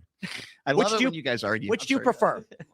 Is it better that 10 guilty persons escape than one innocent person suffer? Or is it better that 10 innocent persons suffer than one guilty person escape? Well, obviously, define what you mean by escape. What do you mean by escape? Literal escape. No, Man, Brian, what's with the word games, Brian? And you're always playing those word games. Well, obviously, I don't want anybody to suffer. So obviously, I wouldn't want 10 people to suffer. So is it better that 10 guilty persons escape than one innocent suffer? Okay, well, how about what about the January Sixers though, when they were suffering behind bars? Would you want them to? They were suffering behind bars, Brian. But do you want them to suffer? Why were you so angry that Trump pardoned them, Brian? I mean, those people were suffering. They were behind bars. They had their freedoms taken away, Brian. But I'm sure you didn't mind them suffering. If you really didn't want people to suffer, then you would be fine with Donald Trump pardoning them, wouldn't you think? Suffer, or 10 innocent persons suffer to prevent one guilty from escaping? That's a really tough question. Oof. I don't know. It's a hard question for me to answer, Tim. I don't know. I don't know. You got me shit. speechless here. I don't know how to answer that. It's very difficult. Oh, he said the thing. Literally left speechless. That's the next title. Difficult dilemma to be in. If that person escapes, how many people are going to suffer? Who knows? That's the question, right? So the point is, the Christian moral ethic is it is better that 10 guilty persons escape than one innocent person suffer. And the founding fathers, Benjamin Franklin particularly expounded upon this by saying it's better that 100 guilty persons escape than one innocent person suffer. And it is of communists and dictators historically, and notably Otto von Bismarck, who said it's better that 10 innocent people suffer than one guilty escape. And so there's a reason why that doesn't work, and there's a reason why the Soviet Union only lasted 69 years. Yeah. And this is a Christian moral ethic founded in Blackstone. It's called Blackstone's formulation, and Blackstone wrote about this. His concept is a summation of the story of Sodom and Gomorrah. Mm-hmm. If there's but one righteous man, I will not destroy these towns. The founding fathers contemplated this, and again, the Bill of Rights, the laws, they're all founded in Christian moral ethics. The founding fathers talked about it, and they said it's an interesting point, but you made the point. If 10 guilty persons escape, how many innocent people are going to suffer? Right. So you might get substantially more suffering, right? And so Benjamin Franklin, a bunch of smart ass are like, how about this? Everybody can have guns, okay? And you will take responsibility if these guilty persons come at you. Yeah. We will not be the ones to torture innocent people. Mm-hmm. And the logic was written down, and it's brilliant. A society that tells the innocent you'll be punished regardless is a society that ends up in lawlessness and corruption out of fear that even if you're a good person, they will destroy you. A society that tells people we will do everything in our power to preserve the innocent and your rights, even among those who may be guilty, is a society where individuals seek to be as noble as they can be, knowing that the government will work tirelessly to protect. Do you believe in the separation between church and state? I don't believe there's such a thing. Well, I do. No, I don't. Founding fathers didn't believe in it. There's no such thing. Founding fathers also believed in owning human beings. So, I mean, Okay, but if we're talking about the founding documents and the principles brought forward, the separation of church and state was not a thing. And it's not been a thing in literally any country. I'm asking you now. No, I don't. Your belief on that. I don't want policy to be designed by your religion. It is. I will say, Brian, and I noticed too, Brian always does this thing about he's like, I just think people should live the way they want, or I don't think policy should be decided by your religion. Then he does this little smirk. Like he always does that. It's the same thing. Like he did that during the racial debate when he was like, I just want people to live how they want, like this. Like he always does that smirk after saying something like that. Depends on the religion. It's not possible to separate government from religion. Religion is moral philosophy and ideology. And if you take out Christian moral ethics, you'll get some other moral ethic guiding your law. I would prefer the Bill of Rights, Blackstone's formulation, which are founded in Christian moral ethics, over, say, Chinese communist. Yeah. Here's my problem. Part of my problem with his argument in that, yes, of course. And then I know he's a bigot, and that's why I don't like it when he says it. Of course, radical Islam, dangerous. It's all bad. I get all that. Okay. But there are not. Every single Muslim doesn't believe in stoning people. Okay, there are Muslims in this country. The majority do. Pew Research polls. Okay, you majority of Muslims. You can say that the majority do. It's but Pew Research. But how many people were polled? Yeah. Well, it's Pew Research. You could take it up with the pollers. Said that 3 times. How many people were polled? There was many different polls. We'd have to pull up the actual specific polls. Okay, show me one. Okay, yeah. Is there radical Christians in this country? Apostasy laws. Are there radical Christians in this country? Not that believe in stoning. Yeah, really? Not that believe in stoning. Yeah. Radical Christians. And what are they commit? Well, radical Christians instantiated the hunting down of apostates for 1,000 years. Radical religion in general is what are you talking about? When the Catholic Church went and did the. You're talking about the Spanish Inquisition? The Inquisition. 38,000 Muslims. So they pulled 38,000 out of how many? 38,000 Muslims, 80 different languages in 39 countries. Whoa, that's crazy. Yeah, that's global. That's not a U.S. What was the percentage for apostasy laws in favor? So let me. I'm right. So I've got the Pew. Well, you're looking at the point that I was trying to make is that there are radicals in every religion. The point in is this country. the point that he's making. Every religion. The point that wait, hold on.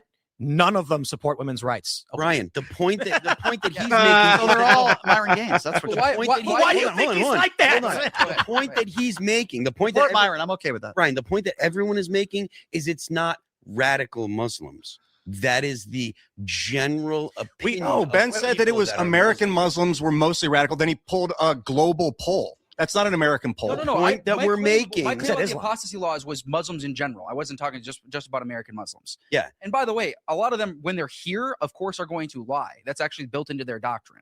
So that's also another problem we have to figure out how to fix. But listen, the reality is 10 out of the top 10 global terrorist index terrorist organizations in the world, they're all Muslim. They're not Christian. So you could talk about anomalies in Christianity, but that's what they are. They're anomalies. They're outliers. They are extremely rare. You got to see that the Muslims consider the Christians terrorists. They think the Americans are the terrorists. That's great. They can do that over in Afghanistan and Saudi Arabia and UAE. We got our countries over here, and they should stay out of them. But like calling them terrorists because they're the bad guys in your perspective. They're terrorists because they want to stone people. They all hate bombings, though. They overwhelmingly in every country reject bombings. That's a good thing. That is a good thing. We got to get questions. We got questions. I got to get these questions in. So let's start here with our good friend SWCPT. Question for Brian: if laws are derived from the consent of the governed, and the governed cannot change the laws, do those laws need to be followed? Because Brian keeps deriving his argument from the idea that misdemeanors are not a deportable offense, but we know that most Americans want illegal immigrants. Never said that. I never said that Let me just finish. Yeah. Then you can. Okay, go ahead. So either Brian actually believes objective truth exists embodied in the law, and government is derived from that, or he believes that people's feelings about each other is the basis of government, and we and all we can do is give feelings legal weight for a time till it changes. Yeah. So this person did not characterize my opinions correctly. Shocker. I never said that misdemeanor. In fact, I want you to pot him down. I never said these things. Are not a deportable offense. What I did say is I think, and what my opinion is on that is I think there are better ways as a society we can handle these people. No, I do not believe that if you committed misdemeanor, I think the best way to handle it, I'm understanding that, yes, that's the law, right? I don't think the best way to handle this is just to deport everybody. I think it should be a case-by-case basis. Obviously, most of the country agrees with me that if you're a violent criminal that is in this country illegally, absolutely you should be deported. And yes, I do believe Democrats, whether it's Tim Walz or Mayor Frey, whoever it may be, yes, they should be working with ICE. I don't have a problem with that, that if you have people that are in jail that have committed violent crimes, that are undocumented immigrants, yes, they should be deported. But I also think there are better ways as a society that we can do this. I think pathway to citizenship should be easier for people that have been in this country that haven't committed violent crimes, pay a penalty. I also have always. Okay, what happens if they can't pay the penalty, Brian? Well, what happens if they can't pay it? Then what then? Throw them in prison for not paying the penalty or deport them? Believed in the fact that if you're in this country and you're not, you've committed that misdemeanor, you've committed a crime. Listen, 5, 10, 15 years to become a legal citizen. I absolutely believe that's insane. Okay. We need to make it easy. Who cares? Why? Again, he just grants that. He just says, I think that's insane. Why? Just because you think it's insane doesn't mean it is insane. And you haven't established why it needs to be much less. Why does it need to be easier to come in this country, Brian? How come? We don't owe any other country anything. We don't owe citizens of other countries to come here to become citizens in our countries. We don't owe that. We're not the world's safe space. He just says that like if it's like, oh, okay, it's fact, but it's not. You have to say why. Why is that insane? Why do we need to make it easier? How come other country citizens need to have the right to come here and come here faster? In my personal opinion, for people that want to come into this country the right way and they want to do things the right way. They're not bad people. I believe it shouldn't take 15 years. And the bottom line is there's one party in this country that wants to make it more difficult for people to come to this country legally. And then there's another party that wants to make it easier. Yes, I think there are better ways about it. But it's an extreme. There's either porous border, everybody comes, or it's like we shut down the border and nobody comes at all. I think there has to be some sort of medium there where we need to come to a consensus, and that's not there is, and that's our current laws that we have them now. That's the medium. If you want to go from either shutting down the border or having completely open borders, the process we have now, that's the medium right there. Okay, and those are being violated. You think no, that's not good enough. We need to actually have it more closer to the open borders. happening right now. It seems like there's extremes on one side or the other. I'm not saying our borders need to be wide open. I think Joe Biden did a horrible job. I think George W. Bush did a horrible job. I think a lot of presidents. You know, wait, real quick. like when you're filling a bucket and it's starting to overflow, you're like, I got to turn the tap off. But I'm never going to sit wait, because you don't want just the bucket to always be empty. You don't want it to overflow. Right now, it's overflowing. I'm a Jewish Ian's man. correct. I am never, ever going to generalize an entire group of people and say they all want to stone people, because that is just not. What the wait? What? What? I am a Jewish man. I never want to generalize. Him calling himself a Jewish man is kind of generalizing, though. Why was that relevant? Why was Brian being a Jewish man relevant to that point? What do Jewish people don't usually want to stone people? That in itself is kind of generalizing, Brian. Oh my gosh. Now he's starting to get worked up. You're starting to see he's getting mad. He's going to explode. Can't hold it in anymore. He's been speechless long enough. Empty. You don't want it to overflow. Right now, it's overflowing. I'm a Jewish Ian's man. correct. I am never, ever going to generalize an entire group of people and say they all want to stone people, because that is just not true. All right. Nobody said all. He makes a good point. Majority. Imagine you're just statistically true. Here's the story. You got to take a mad whiz. You know what I mean? Like, man, you're hurting. And so you pull up on the side of the road and there's this old rickety gas station and you're like, well, I'll take what I can get, right? You know, like it's middle of the day. I'm not going to just let loose on the highway, but maybe if you have to. But you go in the bathroom and you're like, okay, so you do your deed and then you're like, I'm going to wash my hands. And you turn the water on, but it's cold and you want to wait for it to get warm. However, the water is filling up faster than the drain can drain. And so at a certain point, you're like, oh, I got to turn the water down because too much water is coming in and not enough is going through the drain. That's Ian's point. Ian's correct. There's a I mean, why did Tim have to go through all that? I mean, Ian kind of he said it fine. The whole there's too much water in the bucket. I don't know why he couldn't just gone off that.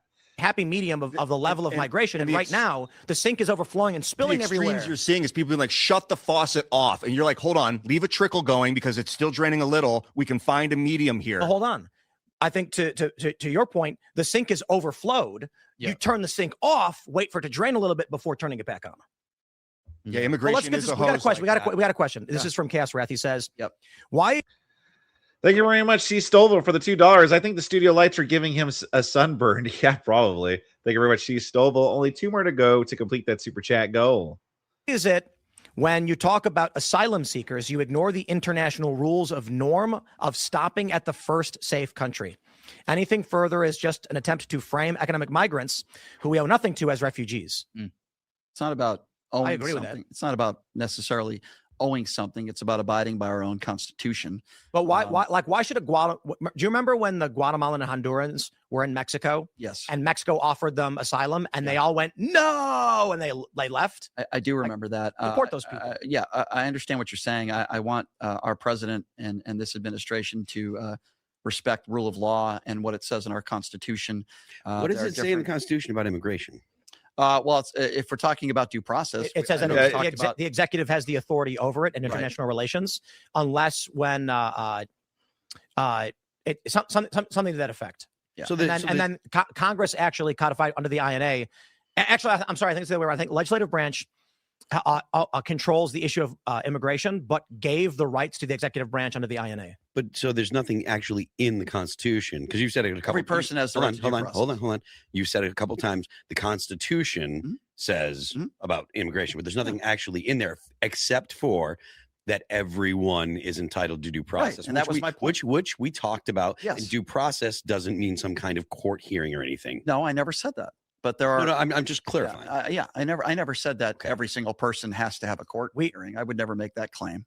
We have an important one here from Taylor Lorenz's ex-wife, who has a comment, but I will read it. It's a question. Somebody's ex-wife? Taylor Lorenz's ex-wife. Okay. At Brian from last night's trans discussion. Yep. As the Timcast community's official trans person, I assure you trans is mental illness. It needs to stay as such to get us our drugs and surgeries. Also, it is gay to suck your girlfriend's dick. So the issue. Well, I disagree with that. I suck my girlfriend's dick all the time, and I'm still totally straight. Thank you very much. I am Richard for the $10. Wait for the times Brian says nothing because the discussion is way above his head. Oh yeah, no, I know. I've already gotten that. I was already laughing at that about how quiet, how speechless Brian got, because clearly he understood nothing what was going on. It was pretty much just biding his time until he could slip back in with, but Donald Trump bad, right? Thank you very much. I am Richard. With so there was a big activism thing that happened like 10 years ago, where a bunch of trans activists were trying to get gender dysphoria removed from the DSM, and prominent organizations immediately came out with statements being like, stop doing this, because if transgenderism is not a mental disorder or a prescribable illness, you can't get medication or treatment for it. You get dropped from your insurance. That means at that point, if you go to the hospital, they'll say you're out of luck, you get nothing. Yeah. So they need it to be a mental disorder with prescribable treatments. Yeah, I've heard that argument before. I'm not a doctor. I would imagine the person who made that statement probably isn't a medical professional either. Again, it's a case-by-case basis. There are certain people that have transgender surgeries. I'm sure they are mentally ill, but there are also... No, but the point is, if you remove... I understand I understand the insurance. No one will ever get medicine again. No, you can't even buy it. I understand, and that's a problem. Right, so trans people want it to be a mental disorder. Well, I understand that. That, but I'm just speaking that's a you're problem. being a transphobe when you tell them they're not. Yeah, I don't think. Listen, I don't think every single person that has transgender surgery is mentally ill. I would imagine some. Yeah, they are, Brian. They are, all of them, literally by definition, Brian. They are. Probably are. There's but again, I'm not a doctor. No. Again, to clarify, I understand what you're saying. They're asking the insurance. They're asking it to be. It's not even insurance. So when you're saying they might or might not be mentally ill, they're telling you explicitly they are suffering from a mental disorder. Please stop saying otherwise, because you are hurting their There's cause. the legal definition of, is it classified? But then there's also like is it legitimately some sort of disorder mentally? I mean, I would think always it would be, if you felt like you're in the wrong sex body, that's some sort of disorder. I hear you, Ian. I just feel like a lot of people on the right are obsessed with transgenders. It seems like every single time there's a mass shooting, they hope that it was from a transgender so they can attack the transgender community. I just think it's a joke. But this is politics, man. Like, are you familiar with Coulter's law? Yes. So this just happened the other day when there was a guy on a bus and a kid was talking on his phone, and the guy went to the kid, asking him to stop being so loud, and the kid just pulled out a gun and shot and killed him. And they didn't identify anything. They said the shooter was wearing a T-shirt, and that was it. And then a shooter was wearing a T-shirt. Was it a teen as well? Immediately, I was like, Coulter's law, right? Tim. And then sure enough, a day later, like, yes, he was black. Yeah, but Tim, you're friends with Matt Walsh, right? And I just feel like Matt Walsh is a despicable human being. All day long, I'm shocked. All day long, shocked that you're a Matt Walsh fan. I think Matt's great. All day long, what does he do? If he's not attacking black people, which he does on a regular basis, he's attacking transgenders. He's literally made a living attacking. And I ask all of you, how are transgenders negatively affecting you in your life? They're not negative. So you spend every day attacking MAGA supporters every day. How are MAGA supporters negatively affecting your life? Negatively affecting me. How are they negative? Now, I'm not talking about the school and the sports thing. Okay, I agree. Transgender women. I have an answer for you. Outside of the building that I owned in Martinsburg, they had a drag show with transvestites for children, which is a violation of the law. And I don't want my family anywhere by, for a variety of reasons, which we can go to the larger moral philosophical of. I don't want sexualization exposed to my children or my community's children. You're talking about drag queen reading or like what? It was a drag sex queen show reading on stage. They set up a stage in the street and had don't bring your kids children there. I don't want it next to my coffee shop where people are trying to buy stuff. What were they doing that Sex you thought was sexually explicit? What was it? Booty shaking. They were tweaking on stage. Twerking, etc. Well, booty shaking could be anywhere. It doesn't have to be a transgender. Somebody could. Oh my God. It could be anywhere. Oh my gosh, Brian. This guy. I'm not a liberal, but I agree with everything the liberals want. And I'll defend everything the liberals defend. I don't know why you call me a liberal, though. I don't know why you got that impression from. It's just that I defend every single thing that the liberals like and they promote. Every single thing. And also, Brian, schools were taking children to drag queen shows. Okay? So it's not even a case of, well, I don't want my kids there, so I'm not going to take them there. No, schools were promoting this. And also, too, that's not the point, Brian. The point is that parents who do support that are taking their kids there. Okay? Do you think kids should be at drag queen shows as long as their parents want to take them there? Booty And that's also problematic. And so my issue was, Yeah. they were doing Granular sexual deep things for children. I don't want strippers Booty doing shaking? it. I don't want strippers doing it in the street either. Well, what's wrong with strippers, huh? All right, listen, Phil. Now you've got me mad, all right? I've stayed quiet long enough. I was kind to you long enough. But when you attack the strippers, that's where you cross the line. That's where it's no more Mr. Nice Spry. So there you go. It's Well, how would you know? Well, first of all, I don't think booty shaking is. But let's just. I don't want my kids to see let's just that. don't have You're them. okay with kids? Wait, you're But okay, hold on, you're hold okay on. with kids watching booty shaking? Wait, We're talking about nudity, or what are we? Let's get the about? framing right. Let's get the framing right. Strings. I don't care about trans people. We have, as I mentioned, we have a Timcast official trans person who just asked a question, who has called in numerous times, who we've hung out with. Totally don't give a. If you're an adult, I think I have concerns. I think there's better options for you in terms of how you can seek to treat the disorder. My concern, and I think most conservatives, I would argue that there's a general for the average person that are not well versed in politics. Everything's particularly surface level. So when they see trans activists and when they see leftists supporting trans rights, when these people do things wrong, it becomes a blanket. For instance, when that guy in the Canadian school had the big fake boobs and said, "This is," I remember. and when we go, "Hey, that stop!" was inappropriate the way he was dressed. But general leftists say, "Stop attacking." But why, Brian?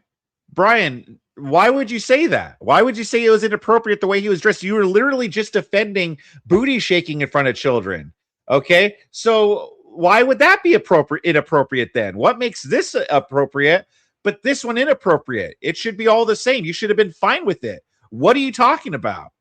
This person, when you get well, that was inappropriate because of the dress indeed. code. But so my point is this: Oh, because I of the don't dress care- code. So if the school changed the dress code where you could have big, ridiculously huge fake prosthetic breasts and he wore them to school, as long as the dress code said it was fine, then it's okay then, Brian.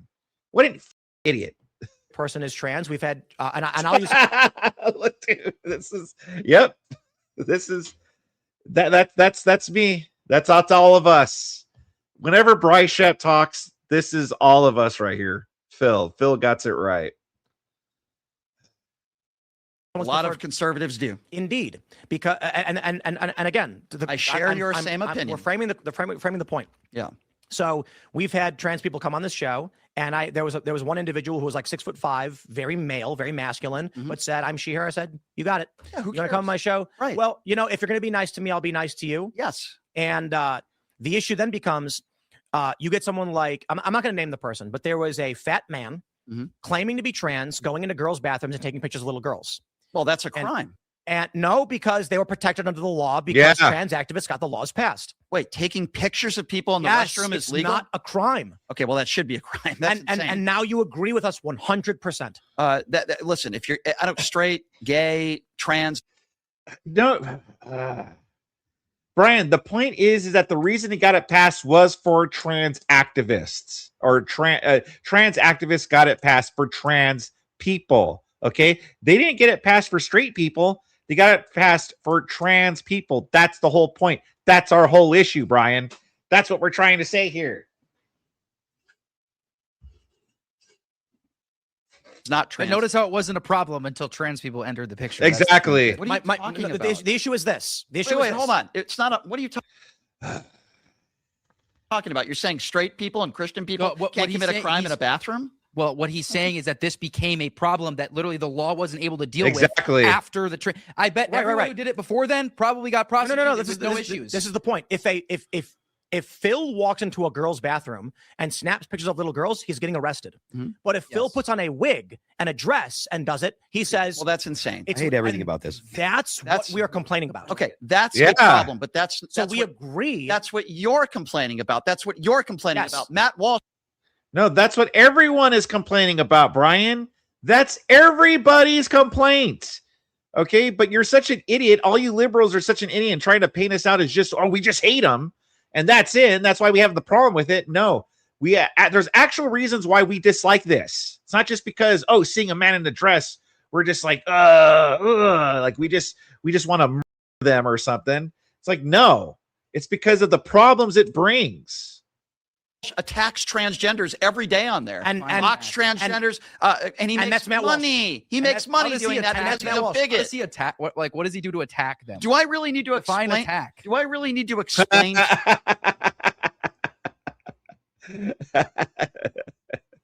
Nice. Good one, Benjamin. Yes, engaging in the word games now. Nice. Excellent.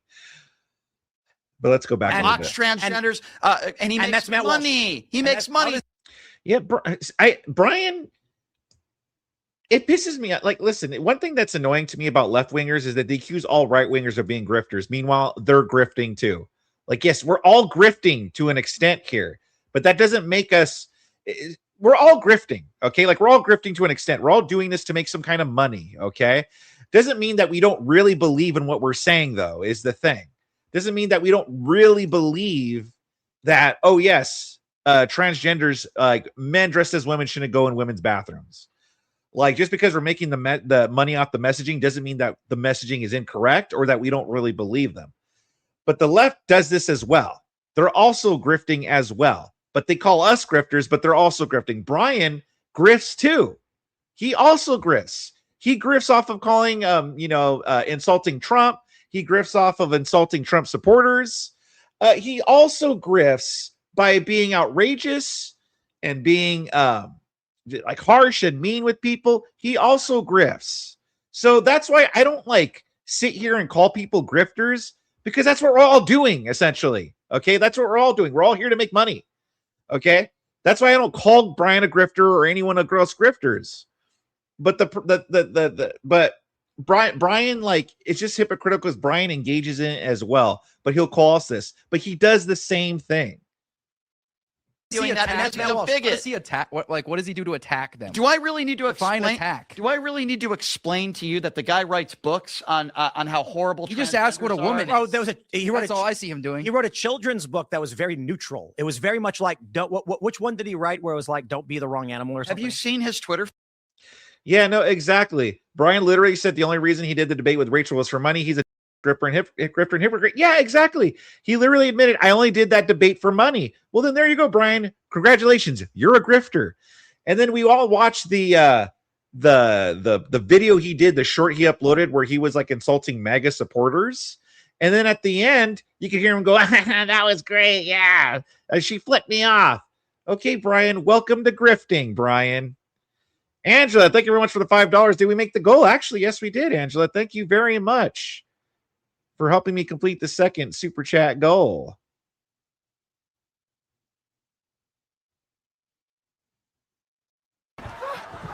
Guess what, Vic? The cool verse came through with the super chats. Yes, we're rich.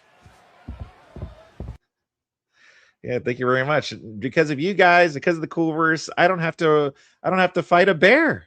I had to resort to fighting a bear for money, but now I don't. It's all because of you guys. Thank you very much. That's the power of the cool verse right there.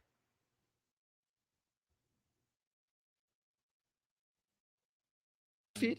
Yeah, his Twitter feed's great. I love his Twitter feed. It's very Christian of you. He's a great. Yeah, very Christian of you. When I can only tell you, attack people because of their sexuality or because they're transgender. It's very.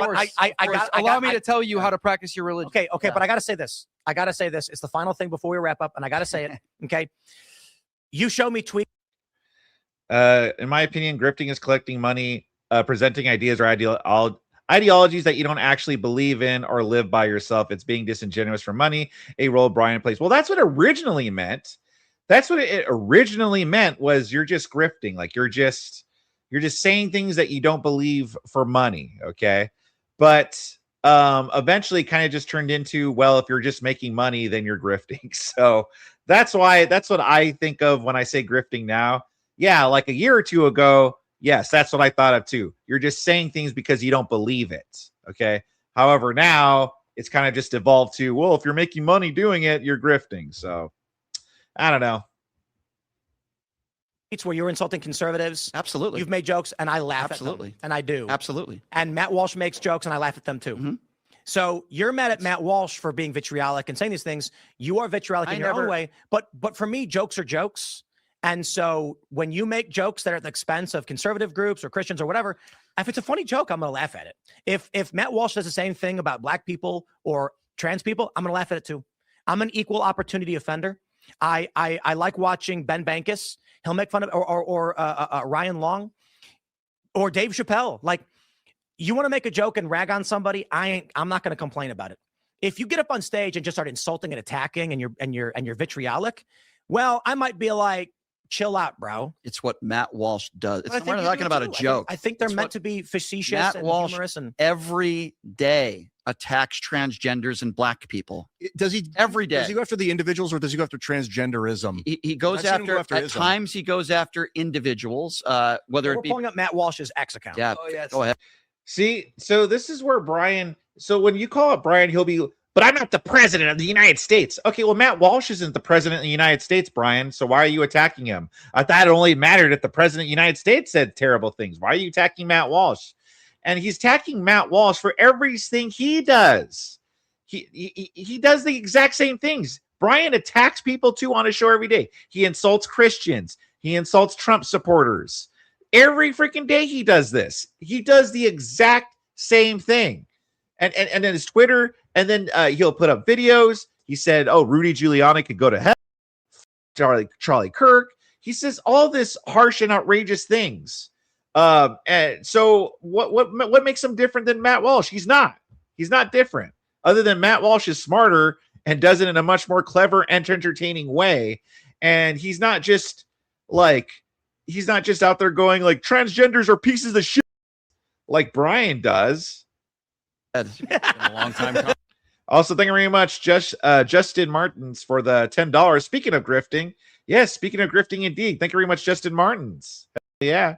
Maddie. In fact, I went after him, and then it was really weird. He retweeted me the other day and didn't respond to it. It was very strange. He's great, though. One-on-one. Ryan's really like, fun. don't do it. Benjamin's like, let's go. Is he serious? But he's subversive and he's very funny. So like, he's very, an very, and he's an asshole. Here we go. He like said, it.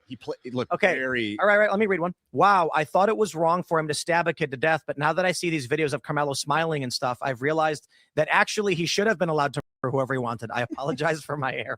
Yeah, what's wrong with that? Just stupid. Funny. It's kind of funny. It's just You know, stupid. it's a lot more like, oh, It's just stupid. Yeah, well, where's the lie though? Yeah, obviously he's being facetious because he's trying to point out how silly it is that people are sharing like these videos of Carmelo Anthony smiling and laughing and having a good time as a way to show, oh, look at this poor kid. He's going to jail now. And so that's what he's ripping. That's what he's making fun of, Brian. That's the joke there. And I think Brian knows that, but that's why he's just saying it's stupid. It's just stupid. Because he can't refute that. Thank you very much, Dirk Diggler, for the Australian 5. Brian is about to ask, what do you think about black people and get caught in a lie? The little smug look he gives. Oh, nice. that's Matt. Like he hear in looked his at voice it and- like Borat. Yeah, Like, but almost these aren't even racial. I want to find one that's like, okay, here we go. The most hilarious mythology on the left is that black women are quiet martyrs forced to carry the burden of the whole human race on their courageous shoulders, totally divorced from reality, but you hear it all the time from these people. Well, he's criticizing the left about black people. He didn't say Can I anything ask, about can I ask black you a people. question? Since you think that's funny, like if somebody made a joke about priests molesting children, would you also joke? Would you laugh about that, sir? Well, priests don't disproportionately molest children. No, but so they it'd be a have in the dumb past. joke. Would you? It'd be a would- dumb i- joke? No, they if it actually was haven't. Okay, Teachers. but hold on. See how There's defensive. no problem with See how saying stop defensive molesting he kids. gets. Yeah, See I how mean, defensive. it's not Oh no, really- but that's not true. It hasn't happened. It's Catholic priests anyway. I'm not Catholic. I'm Orthodox. Yeah. So I don't know. What are you? Meanwhile, Brian gets defensive too. Orthodox. Oh, there it You is. understand what I'm saying? I'm Orthodox. If we made a We joke had about an Bible Orthodox- thumpers, right? we had an he wouldn't Orthodox joke- He Catholic- wouldn't laugh about that. He wouldn't think that's funny. But if it's a joke about a black person, the first thing you do is laugh. Okay, we had Well, a debate because between. there's truth behind the joke. That's the point. Yeah. Well, okay. Well, had There's a- not wait, truth wait, behind wait, that joke. that you priests gave. have molested okay, children in okay, the clergy, we had- haven't they? We had a There is debate. truth. We had an Orthodox versus Catholic debate, and it was Yeah. the hottest. Like, you think this is agitated? Like, these people were screaming and like, Yeah, it was Tim Gordon and Jay, right? and I think so. And they're like reading Latin, and I'm like, this is wild. Yeah, I think it was Tim Sure, Gordon and Nathan Jay Dyer. Dyer. What do you yeah. think All right. about black people? What? Holy crap. What do I think about black Yeah, people? just in general. What I do you like think? black people. I think black people are created in the image of God. And I think that they disproportionately commit violent crime. That's just So the first thing he brings in the up United is black States- people committing crimes. No, The first thing was I the brought up image was of that they're created God. in the image of God. Actually, Yeah. you just lied about what I said. Yeah. I said the first thing I said is that they're created in the image of God. And what was the second thing you said? Yeah, is it true or false that they disproportionately commit violent crime? Is that a true or false statement? Yeah, I think there's a lot of reasons for that. Okay, yeah, Wait, what? socioeconomic. So is So he agrees with it. He just thinks there's a lot of reasons for it. So now it's like, here's the reasons why they do it. It's because they're poor. No. In Chicago, it's because like you insulted them. No, I'm refuting no. because this is what they like to say. They like to say it's socioeconomic. Yeah, from the Chicago, descendants of slaves, they didn't have education, nutrition. So like, but that's not true right now in seven Chicago. generations removed. Right. You know? Yeah, So that's not a lot true of right now in reasons. Chicago. They've got clean running water. They got showers. They got houses. They live in a major, massive metro in the wealthiest country on the planet, and they kill each other over insults. But like their So, great I mean, grandparents it's didn't. A lot of times didn't have. Sorry to interrupt, but they didn't have education and nutrition. I have a buddy. I have a buddy from Chicago. compounding. I have a buddy from Chicago. He's black, and one of the greatest days, man. It was amazing. How many black friends do you have, Tim? It was 2008, and we were skating, and I'm sitting down, and I think it's his grandma. She goes, "Are you going to vote for Obama?" And he goes, "I don't know." And she goes, "You got to vote for Obama. He could be the first black president." And he goes, "Does that mean he's a good president?" And I was like, "Man," I fist bumped. I'm like, "That's what I'm talking about." I don't care if he's black, white, or otherwise. That's how me and my friends were. I didn't care if my friend was black. He was my friend. He didn't care that I was Asian, That's white, not whatever. the way everybody thinks, unfortunately. I agree with and you, fuck but- those people. Fuck them. Yeah, I agree. And so when they say we want the president just because he's black, me and my friends of various racial backgrounds were like, I don't want to live in that world, dude. Well, I think okay. a lot of black people that said that it was an emotional time for them because they never thought in their lifetime that they would see a black president. So for them, it was a historical. We are over time. Oh, I so talk about mob I know there's mentality and much emotional more to voting. come. We got much more planned. We're actually planning on a Culture War live show tour. So Nice. it's the new year. We're planning on bringing the shows we did last. I can't believe that. Well, there you have it. There is Bryce Shap's recent appearance on Tim Pool's show. This is pretty great. I like that they didn't let Brian get up to his old tricks, but man, as soon as he was able to weasel his way back in there, he got pretty fatiguing pretty fast. I mean, yeah, What do you think of black people? like holy crap, Brian, we know what you think of black people. You think black people are inferior, so calm the hell down. But it was pretty hilarious, though. The most speechless that we've ever seen Brian Shapiro. We need more appearances like that. More of him speechless. More of him not being able to get out of his Trump spurging, his Trump Tourette's, if you will. What'd you guys think about that? Sound off in the comment section below. Subscribe to my channel if you really enjoyed it. And I'll see you guys later. Hey, ladies and gentlemen, did you enjoy that video? I hope you did. If you did, make sure you like and subscribe, or else you're gay. I'm sorry, I don't make the rules. I'm just trying to save you from sin. Also, make sure you catch the Cool Stream live Mondays through Fridays right here on my YouTube channel. And make sure you follow me at any of these links down below for everything Cool Vic.